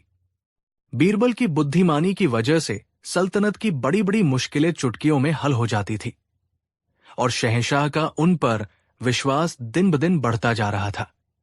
बीरबल का बढ़ता हुआ कद और सम्मान दरबार में मौजूद कई दूसरे मंत्रियों और सलाहकारों की आंखों में कांटे की तरह चुभता था। इन्हीं जलने वालों में से एक था मीर कासिम। मीर कासिम एक चतुर और वाकपटू दरबारी था। उसकी बातों में शहद जैसी मिठास थी, लेकिन दिल में जहर भरा हुआ था। उसे लगता था कि वो बीरबल से कहीं ज्यादा काबिल है, लेकिन शहंशाह उसे वो तवज्जो नहीं देते जिसका वो हकदार है। वो हर रोज बीरबल को नीचा दिखाने का कोई न कोई मौका ढूंढता रहता था। वो जानता था कि बीरबल को तर्क और बुद्धि में हराना नामुमकिन है, इसलिए उसने एक ऐसा रास्ता चुना जहां तर्क काम ही न करे, यानी एक अविश्वसनीय कहानी का रास्ता। वो शहंशाह अकबर की एक कमजोरी को अच्छी तरह जानता था। शहंशाह को अजीबोगरीब, अनोखी और चमत्कारी चीजों के बारे में सुनने और उन्हें देखने का बड़ा शौक था। वो अक्सर दूर दराज के व्यापारियों और मुसाफिरों से उनके देखे हुए अजूबों के किस्से सुनते थे। मीर कासिम ने फैसला किया कि वो शहंशाह की इसी कमजोरी का फायदा उठाकर एक ऐसा झूठ गढ़ेगा जिसे सुनकर सब दंग रह जाए और बीरबल की बुद्धिमानी फीकी पड़ जाए। एक शाम दरबार में महफिल जमी थी। सब अपने अपने किस्से सुना रहे थे। शहंशाह भी बड़े अच्छे मूड में थे। तभी मीर कासिम अपनी जगह से उठा, शहंशाह को सलाम किया और बड़ी रहस्यमयी आवाज में बोला, जहांपना, कुछ महीने पहले आपने मुझे कुछ व्यापारिक काम से हिमालय की तराई में भेजा था। वहां मेरे साथ एक ऐसी घटना घटी जिसे आज तक मैंने अपने सीने में दफन रखा है। दरबार में एकदम सन्नाटा छा गया।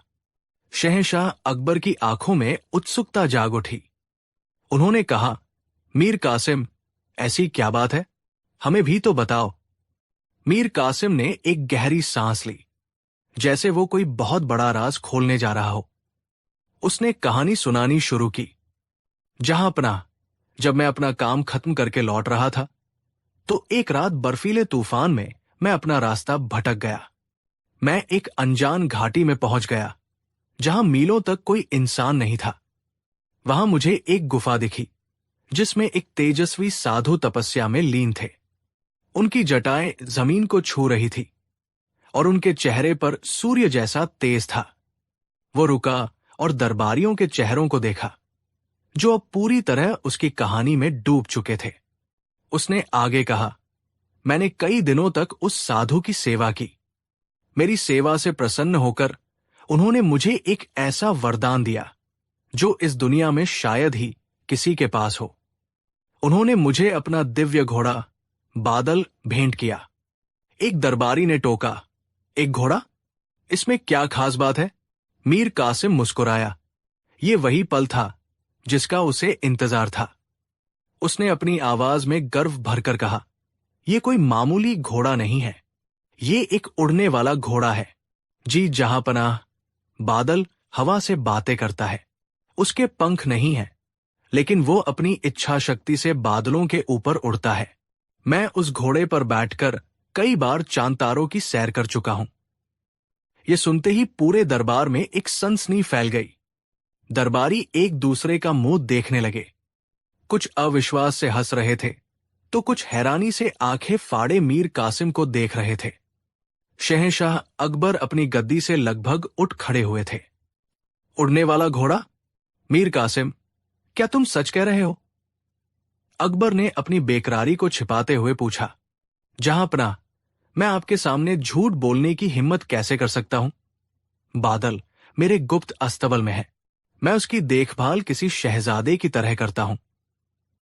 उस साधु ने मुझसे वचन लिया है कि मैं इस रहस्य को किसी को न बताऊं, लेकिन आज मैं अपने शहंशाह से कुछ नहीं छिपा सका। शहंशाह का चेहरा किसी बच्चे की तरह खिल उठा था। एक उड़ने वाला घोड़ा उनकी सल्तनत में, यह तो दुनिया का 8वां अजूबा होता। उन्होंने मीर कासिम की पीठ थपथपाई और उसे कीमती तोहफों से लाद दिया। इस पूरे तमाशे के दौरान बीरबल चुपचाप बैठे सब कुछ देख रहे थे। उनके चेहरे पर न तो हैरानी थी, न ही अविश्वास, बस एक हल्की सी रहस्यमयी मुस्कान थी। वो जानते थे कि मीर कासिम सरासर झूठ बोल रहा है, लेकिन वो ये भी जानते थे कि इस झूठ को सीधे सीधे पकड़ना नामुमकिन है। अगर वो कहते कि तुम झूठ बोल रहे हो, तो कासिम कहता, आप मेरी बात का यकीन नहीं कर रहे। ये बुद्धि का नहीं, विश्वास का खेल बन चुका था। बीरबल ने फैसला किया कि वो इस झूठे को उसी के बुने जाल में फंसाएंगे। अगले कुछ दिन मीर कासिम के लिए किसी सपने की तरह थे। वो दरबार का हीरो बन गया था। हर कोई उससे उसके उड़ने वाले घोड़े के किस्से सुनना चाहता था। वो रोज नई नई कहानियां गढ़ता, कैसे एक दिन वो बादल पर बैठकर दिल्ली से आगरा सिर्फ 1 घंटे में आ गया, कैसे उसने बादलों के ऊपर इंद्रधनुष को छुआ। लेकिन उसकी मुसीबत तब शुरू हुई जब शहंशाह अकबर की उत्सुकता अपने चरम पर पहुंच गई। एक सुबह अकबर ने ऐलान किया, मीर कासिम, हम अब और इंतजार नहीं कर सकते। आज शाम हम तुम्हारे उड़ने वाले घोड़े बादल को उड़ते हुए देखना चाहते हैं। यमुना के किनारे पूरी तैयारी की जाए। ये सुनते ही मीर कासिम के पैरों तले जमीन खिसक गई। उसका चेहरा पीला पड़ गया। अब वो क्या करे? कहां से लाए उड़ने वाला घोड़ा? उसने तुरंत एक नया झूठ गढ़ा। उसने हाथ जोड़कर कहा, जहांपनाह, आपकी आज्ञा सिर आंखों पर, लेकिन एक छोटी सी समस्या है। वो दिव्य घोड़ा सिर्फ अमावस्या की रात को ही अपनी पूरी शक्ति से उड़ पाता है। आज तो पूर्णिमा है, हमें अगली अमावस्या तक इंतजार करना होगा। शहंशाह थोड़े निराश हुए, लेकिन दिव्य शक्तियों की बात सुनकर मान गए। ठीक है, हम इंतजार करेंगे, उन्होंने कहा।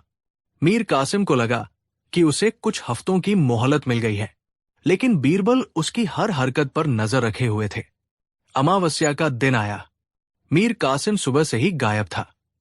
शाम को जब वो दरबार में आया तो उसके चेहरे पर गहरी उदासी थी। अकबर ने बेचैनी से पूछा, क्या हुआ कासिम? आज तो अमावस्या है, सारी तैयारी हो चुकी है। मीर कासिम ने रोनी सूरत बनाकर कहा, जहांपनाह, क्या बताओ। आज सुबह जब मैं बादल को तैयार कर रहा था तो उसने मुझे बताया कि उस साधु का दिया हुआ मंत्र जिससे वो उड़ता है, उसका असर खत्म हो रहा है। अब मुझे फिर से उसी गुफा में जाकर 7 दिनों तक उस मंत्र का जाप करना होगा, तभी बादल दोबारा उड़ पाएगा। अब कुछ दरबारियों को शक होने लगा था, लेकिन शहंशाह अकबर, जो उस घोड़े को देखने के लिए इतने उतावले थे, फिर से उसकी बातों में आ गए। उन्होंने कासिम को 7 दिनों की छुट्टी दे दी। ये झूठ पर झूठ का सिलसिला चलता रहा। कभी कासिम कहता कि घोड़े का स्वास्थ्य ठीक नहीं है, तो कभी कहता कि आसमान में तारे सही दिशा में नहीं है। हर बार वो कोई न कोई बहाना बनाकर बच निकलता।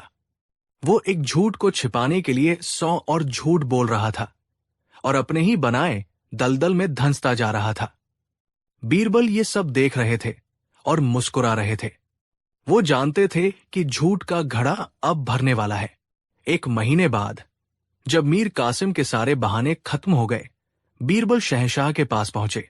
जहांपनाह, बीरबल ने कहा, मीर कासिम के घोड़े का मामला कुछ ज्यादा ही लंबा खिंच रहा है। मुझे लगता है कि उस दिव्य घोड़े पर किसी की बुरी नजर लग गई है। अकबर ने चिंतित होकर पूछा, तो अब क्या किया जाए बीरबल? बीरबल ने कहा, जहांपनाह, कल रात मेरे सपने में वही हिमालय वाले साधु आए थे। मीर कासिम, जो वही खड़ा था, ये सुनकर चौंक गया। बीरबल ने अपनी कहानी जारी रखी। उन साधु ने बताया कि जब कोई दिव्य शक्ति धरती पर आती है तो दरबार में छुपे गद्दार और झूठे लोग उसे नुकसान पहुंचाने की कोशिश करते हैं। उन्होंने इसका एक तोड़ भी बताया है। क्या तोड़ बताया है? अकबर ने उत्सुकता से पूछा। बीरबल ने मीर कासिम की आंखों में सीधे देखते हुए कहा, साधु ने कहा कि उड़ने वाले घोड़े की पूंछ में एक जादुई शक्ति होती है। अगर कोई सच्चा आदमी उसे पकड़े तो कुछ नहीं होता, लेकिन अगर कोई झूठा व्यक्ति उसे पकड़ ले तो वो पूंछ उसे कसकर जकड़ लेती है और तब तक नहीं छोड़ती जब तक वो अपना झूठ कबूल न कर ले। इसे सत्यवादी पूंछ कहते हैं। ये सुनकर मीर कासिम का हलक सूख गया। ये कैसी नई मुसीबत आ गई थी? बीरबल ने आगे कहा, जहांपनाह, हमें दरबार में मौजूद सभी लोगों की परीक्षा लेनी चाहिए। मीर कासिम अपने घोड़े को लेकर आए। हम सब एक एक करके उसकी पूंछ पकड़ेंगे। जो भी झूठा या गद्दार होगा वो पकड़ा जाएगा। इससे दूध का दूध और पानी का पानी हो जाएगा और आपके घोड़े पर लगी बुरी नजर भी उतर जाएगी। ये एक ऐसा प्रस्ताव था जिसे शहंशाह अकबर मना ही नहीं कर सकते थे। ये तो एक तीर से दो शिकार करने जैसा था। उन्होंने तुरंत आदेश दिया, कमाल का विचार है बीरबल। मीर कासिम, कल सुबह तुम अपने घोड़े बादल को लेकर दरबार के पिछवाड़े वाले मैदान में हाजिर हो। कल दरबार वही लगेगा और हर कोई उस घोड़े की पूंछ को छुएगा। अब मीर कासिम के पास कोई रास्ता नहीं बचा था। वो बुरी तरह फंस चुका था। अगर वो घोड़ा नहीं लाता तो उसका झूठ पकड़ा जाता, और घोड़ा लाता भी तो कहां से। अगली सुबह पूरे दरबार में एक अजीब सा माहौल था। सभी दरबारी मैदान में इकट्ठा थे। शहंशाह अकबर अपने सिंहासन पर विराजमान थे।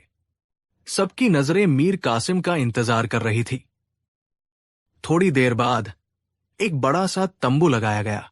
बीरबल ने घोषणा की, जहां पनाह, मीर कासिम का कहना है कि उसका घोड़ा दिव्य है और वो आम लोगों को देखकर बिदक सकता है। इसलिए घोड़े को इस तंबू के अंदर रखा गया है, जहां घना अंधेरा है। घोड़े की पूंछ तंबू के बाहर एक छोटे से छेद से लटका दी गई है। हम सब एक एक करके अंदर जाएंगे, अंधेरे में पूंछ को छुएंगे और बाहर आ जाएंगे। मीर कासिम ने राहत की सांस ली। उसे लगा कि अंधेरे की वजह से बीरबल की चाल कामयाब नहीं होगी। असल में यह बीरबल की ही योजना थी। उन्होंने रात में ही एक साधारण घोड़े को उस तंबू में बंधवा दिया था और उसकी पूंछ को कालिख और तेल के मिश्रण में डुबो दिया था। परीक्षा शुरू हुई। एक एक करके सभी दरबारी तंबू के अंदर जाते और बाहर आ जाते। जो भी सच्चा था उसे झूठ का कोई डर नहीं था। वो अंदर जाता, घोड़े की पूंछ को छूता और बाहर आ जाता। जब वो बाहर आता तो बीरबल उससे हाथ मिलाने के लिए अपना हाथ आगे बढ़ाते। हर सच्चे दरबारी के हाथ पर कालिक का निशान लग जाता, जिसे देखकर बीरबल मुस्कुरा देते। अब बारी आई मीर कासिम की। उसका दिल जोर जोर से धड़क रहा था। वो जानता था कि घोड़ा नकली है, लेकिन उसे सत्यवादी पूंछ का डर सता रहा था। उसे लगा कि अगर उसने पूंछ को छुआ तो वो उसे पकड़ लेगी और उसका राज खुल जाएगा। वो डरते डरते तंबू के अंदर गया। अंधेरे में उसे कुछ दिखाई नहीं दिया। उसने सोचा, अगर मैं पूंछ को छू ही नहीं और ऐसे ही बाहर चला जाऊं तो किसी को क्या पता चलेगा। यही सोचकर वो बिना पूंछ को छुए तंबू से बाहर आ गया। उसके चेहरे पर एक विजयी मुस्कान थी। उसे लगा कि उसने बीरबल को भी चकमा दे दिया। जैसे ही वो बाहर आया, बीरबल ने अपना हाथ आगे बढ़ाया और कहा, मुबारक हो मीर कासिम, तुम भी इस परीक्षा में पास हो गए। जरा अपना हाथ तो दिखाओ। मीर कासिम ने गर्व से अपना हाथ आगे कर दिया। उसका हाथ बिल्कुल साफ था। बीरबल जोर से हंसे और शहंशाह की ओर मुड़कर बोले, जहां पनाह, चोर पकड़ा गया। दरबार में सिर्फ एक ही झूठा है और वो है मीर कासिम। अकबर ने हैरानी से पूछा, लेकिन कैसे बीरबल? इसका हाथ तो साफ है। बीरबल ने समझाया, जहां पनाह, तंबू में कोई जादुई घोड़ा नहीं, बल्कि एक साधारण घोड़ा है जिसकी पूंछ पर मैंने कालिख लगवा दी थी। हर सच्चे दरबारी को अपने झूठ न बोलने का यकीन था, इसलिए वे अंदर गए और निडर होकर पूंछ को छुआ। इसीलिए उन सबके हाथों पर कालिक का निशान है। लेकिन मीर कासिम, ये अपने ही झूठ से इतना डरा हुआ था कि इसने पकड़े जाने के डर से पूंछ को हाथ ही नहीं लगाया। इसके साफ हाथ ही इसके झूठे होने का सबसे बड़ा सबूत है। ये सुनते ही मीर कासिम का चेहरा सफेद पड़ गया। उसका सारा खेल खत्म हो चुका था। वो शहंशाह के कदमों में गिर पड़ा और रो रो कर अपना सारा झूठ कबूल कर लिया। शहंशाह अकबर मीर कासिम की इस हरकत पर बहुत क्रोधित हुए, लेकिन उन्हें बीरबल की बुद्धिमानी पर गर्व भी हुआ। उन्होंने मीर कासिम को दरबार से निकाल दिया और बीरबल को इनाम दिया।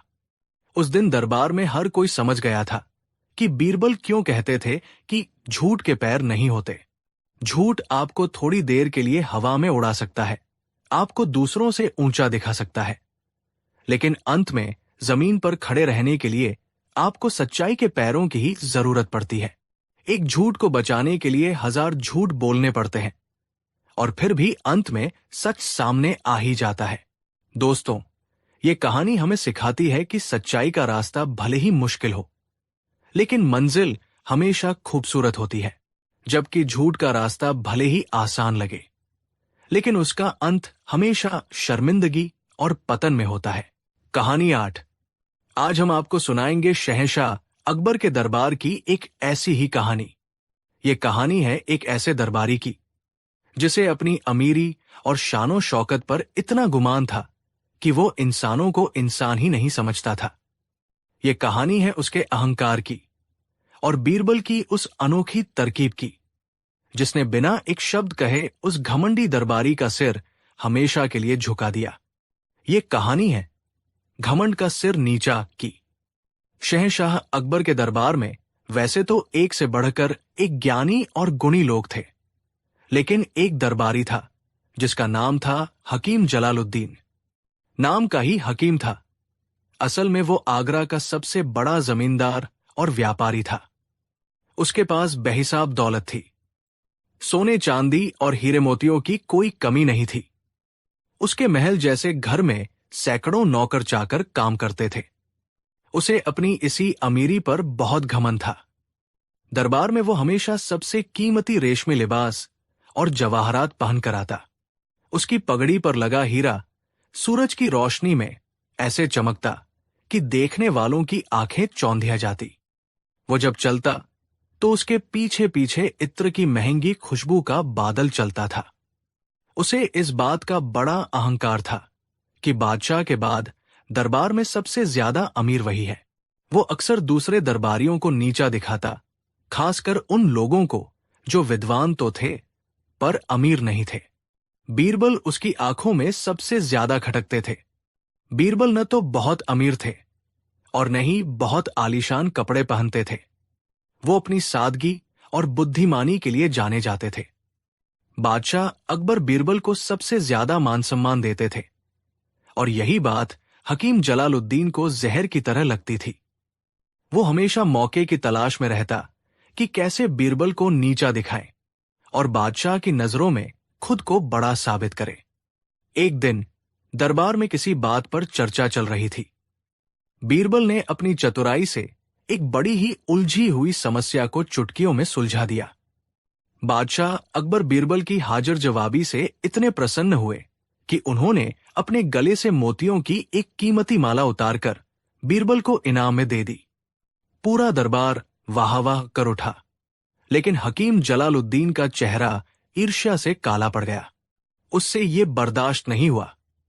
वो अपनी जगह से खड़ा हुआ और तंज कसते हुए बोला, जहां पनाह, आपने बीरबल को इनाम देकर बहुत अच्छा किया।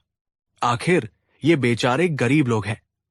ऐसी छोटी मोटी चीजों से ही इनका दिल बहल जाता है। उसने अपनी उंगली में पहनी हीरे की एक बड़ी अंगूठी दिखाते हुए कहा, हम जैसे अमीरों के लिए तो ऐसी मालाएं पैरों की धूल के बराबर है।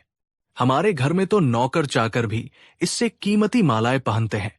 असली हैसियत तो दौलत से बनती है, जहां पनाह, खाली बातों से नहीं। ये सुनकर पूरे दरबार में सन्नाटा छा गया। ये बीरबल का सीधा सीधा अपमान था। बीरबल चाहते तो अपनी वाक्पटुता से उसे वही चुप करा सकते थे, लेकिन उन्होंने ऐसा नहीं किया। वो बस मुस्कुराए और चुप रहे। वो जानते थे कि लोहे को लोहा ही काटता है और घमंड को तोड़ने के लिए हथौड़े की नहीं, बल्कि एक ऐसी चोट की जरूरत होती है जो सीधी आत्मा पर लगे। बादशाह अकबर को हकीम जलालुद्दीन की ये बात बहुत बुरी लगी, लेकिन वो भी चुप रहे। वो देखना चाहते थे कि बीरबल इस अपमान का बदला कैसे लेते हैं। उस दिन के बाद हकीम जलालुद्दीन का अहंकार और भी बढ़ गया। वो हर मौके पर बीरबल को उनकी गरीबी का ताना मारने लगा। कभी उनके साधारण कपड़ों का मजाक उड़ाता, तो कभी उनके छोटे से घर का। बीरबल हर बार उसकी बातों को हंसकर टाल देते, जैसे उन्हें कोई फर्क ही न पड़ता हो। एक दिन हकीम जलालुद्दीन ने अपने घर पर एक बहुत बड़ी दावत रखी। उसने आगरा के सभी बड़े बड़े अमीरों, व्यापारियों और दरबारियों को बुलाया। बादशाह अकबर को भी विशेष निमंत्रण दिया गया। उसने बीरबल को भी न्योता भेजा, लेकिन उसके पीछे उसका मकसद बीरबल को अपनी शान शौकत दिखाकर और नीचा महसूस कराना था। दावत की रात हकीम जलालुद्दीन का महल दुल्हन की तरह सजाया गया था। हजारों दियों की रोशनी से रात में दिन जैसा उजाला हो रहा था। मेहमानों के स्वागत के लिए दरवाजे पर सोने चांदी के बर्तन में केवड़ा और गुलाब जल रखा गया था। अंदर मखमल के कालीन बिछे थे और हवा कीमती इत्रों की खुशबू से महक रही थी। एक से बढ़कर एक अमीर मेहमान अपनी पूरी शानो शौकत के साथ आए। हर कोई दूसरे से ज्यादा कीमती कपड़े और गहने पहनकर अपनी अमीरी का प्रदर्शन कर रहा था। हकीम जलालुद्दीन खुद बादशाहों की तरह सजादजा मेहमानों का स्वागत कर रहा था। जब बीरबल उस दावत में पहुंचे तो उन्होंने रोज की तरह अपने वही साधारण पर साफ सुथरे कपड़े पहने हुए थे। जैसे ही उन्होंने महल में कदम रखा, हकीम जलालुद्दीन ने उन्हें देख लिया। वो अपने अमीर दोस्तों के साथ खड़ा था। उसने जोर से हंसते हुए अपने दोस्तों से कहा, देखो देखो, मैंने कहा था ना। लगता है बीरबल सीधे दरबार से ही यहां चले आए हैं।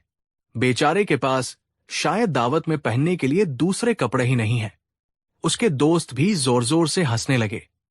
बीरबल ने उनकी बातें सुनी, पर वो बिना कोई प्रतिक्रिया दिए चुपचाप आगे बढ़ गए। लेकिन हकीम जलालुद्दीन इतने पर ही नहीं रुका। जब बीरबल उसके पास से गुजरे तो उसने उन्हें रोक लिया। अरे बीरबल, कहाँ जा रहे हो? इधर आओ, तुम हमारे खास मेहमान हो। तुम्हारी जगह तो इन अमीरों के बीच नहीं, बल्कि वहां है।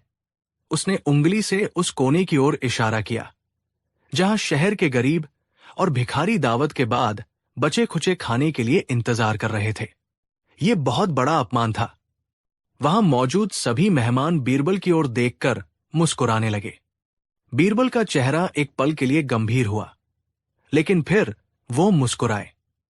उन्होंने हकीम जलालुद्दीन से कहा, आपकी मेहमानवाजी का शुक्रिया हकीम साहब। आप सही कह रहे हैं, शायद मेरी जगह वही है।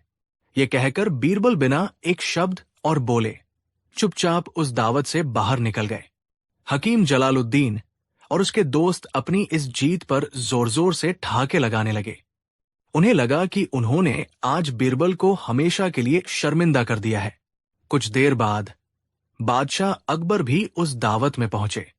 उन्होंने बीरबल को वहां न पाकर हकीम से पूछा, हकीम, बीरबल कहाँ है? वो तो दावत में आए थे। हकीम ने बड़ी बेशर्मी से जवाब दिया, आए तो थे जहांपनाह, पर शायद उन्हें हम अमीरों की ये महफिल रास नहीं आई। उन्हें अपनी औकात का एहसास हो गया होगा, इसलिए चले गए। बादशाह अकबर को बहुत गुस्सा आया, पर वो सही समय का इंतजार करने लगे। अभी आधा घंटा भी नहीं बीता था कि महल के दरवाजे पर एक शाही बग्घी आकर रुकी। उसमें से एक ऐसा शख्स उतरा जिसे देखकर सबकी आंखें खुली की खुली रह गई। उसने बादशाहों से भी ज्यादा कीमती और शाही लिबास पहना हुआ था। उसकी रेशमी अचकन पर सोने के तारों से कारीगरी की हुई थी। उसके गले में हीरे और पन्ने की लड़ियां चमक रही थी। उसकी पगड़ी पर लगा कोहिनूर जैसा हीरा पूरे महल को अपनी रोशनी से नहला रहा था। उसके साथ 10-12 सेवक भी थे जो उसके पीछे पीछे चल रहे थे। वो शख्स जब महल में हुआ तो ऐसा लगा मानो कोई राजाम हाराजा आ गया हो। हकीम जलालुद्दीन और बाकी सभी मेहमान उसे देखकर हक्के बक्के रह गए। हकीम भागकर उसके पास गया और हाथ जोड़कर बोला, हुजूर, आपने मेरे गरीब खाने पर आकर मुझे इज्जत बख्शी। मैं आपको पहचान नहीं पाया। आपका शुभ नाम क्या है? उस शाही शख्स ने हकीम की तरफ देखा भी नहीं। उसने अपने एक सेवक को इशारा किया। सेवक ने आगे बढ़कर कहा, हमारे मालिक का नाम है इज्जत और वो यहां दावत खाने नहीं, बल्कि कपड़ों को दावत खिलाने आए हैं। ये सुनकर सब हैरान रह गए। कपड़ों को दावत खिलाने? तभी उस शाही शख्स ने अपने गले से हीरों का एक हार उतारा और उसे खाने की मेज पर रखे शाही पुलाव की थाली में रख दिया। फिर उसने अपनी उंगली से एक कीमती अंगूठी उतारी और उसे कोरमे की कटोरी में डुबो दिया। वो एक एक करके अपने कीमती गहने और कपड़ों के टुकड़े फाड़ फाड़ कर खाने की अलग अलग चीजों में डालने लगा। ये पागलपन देखकर हकीम जलालुद्दीन चीख पड़ा, अरे ये आप क्या कर रहे हैं हुजूर? ये लाखों के जेवरात हैं, आप इन्हें खाने में क्यों बर्बाद कर रहे हैं? अब उस शाही शख्स ने अपना मुंह हकीम की तरफ किया और अपनी पगड़ी पर से वो कीमती कलगी हटाई। जैसे ही उसका चेहरा सामने आया, हकीम जलालुद्दीन के पैरों तले जमीन खिसक गई। वो कोई और नहीं बल्कि बीरबल थे। पूरे महल में एक गहरा सन्नाटा छा गया। बीरबल ने मुस्कुराते हुए हकीम से कहा, क्यों हकीम साहब, आप इतने हैरान क्यों हो गए? मैं तो वही कर रहा हूं जो आपने मुझे सिखाया है। हकीम कांपती हुई आवाज में बोला, मैं कुछ समझा नहीं। बीरबल ने अपनी आवाज बुलंद की ताकि हर कोई सुन सके। आपने ही तो कहा था कि इस महफिल में इंसान की नहीं बल्कि उसके कपड़ों और उसकी दौलत की इज्जत होती है। जब मैं अपने साधारण कपड़ों में आया तो आपने मेरा अपमान किया और मुझे भिखारियों के साथ बैठने को कहा। इसका मतलब यह हुआ कि आपने मुझे नहीं बल्कि मेरे कपड़ों को दावत पर बुलाया था। तो अब जब मैं इन कीमती कपड़ों में आया हूं तो दावत भी तो इन्हीं कपड़ों को मिलनी चाहिए। ये बेचारे कीमती कपड़े और गहने ही तो आपके असली मेहमान हैं। इन्हें ही भूख लगी होगी। मैं तो बस इन्हें इनका हक दे रहा हूं। बीरबल की ये बात सुनकर हकीम जलालुद्दीन का चेहरा शर्म से झुक गया। उसे अपनी गलती का एहसास हुआ। उसे समझ आ गया कि उसने बीरबल का नहीं बल्कि इंसानियत का अपमान किया था। उसकी सारी अमीरी, सारी शान शौकत बीरबल की बुद्धिमानी के सामने बौनी पड़ गई थी। वहां मौजूद हर मेहमान की नजरें शर्म से झुक गई थी।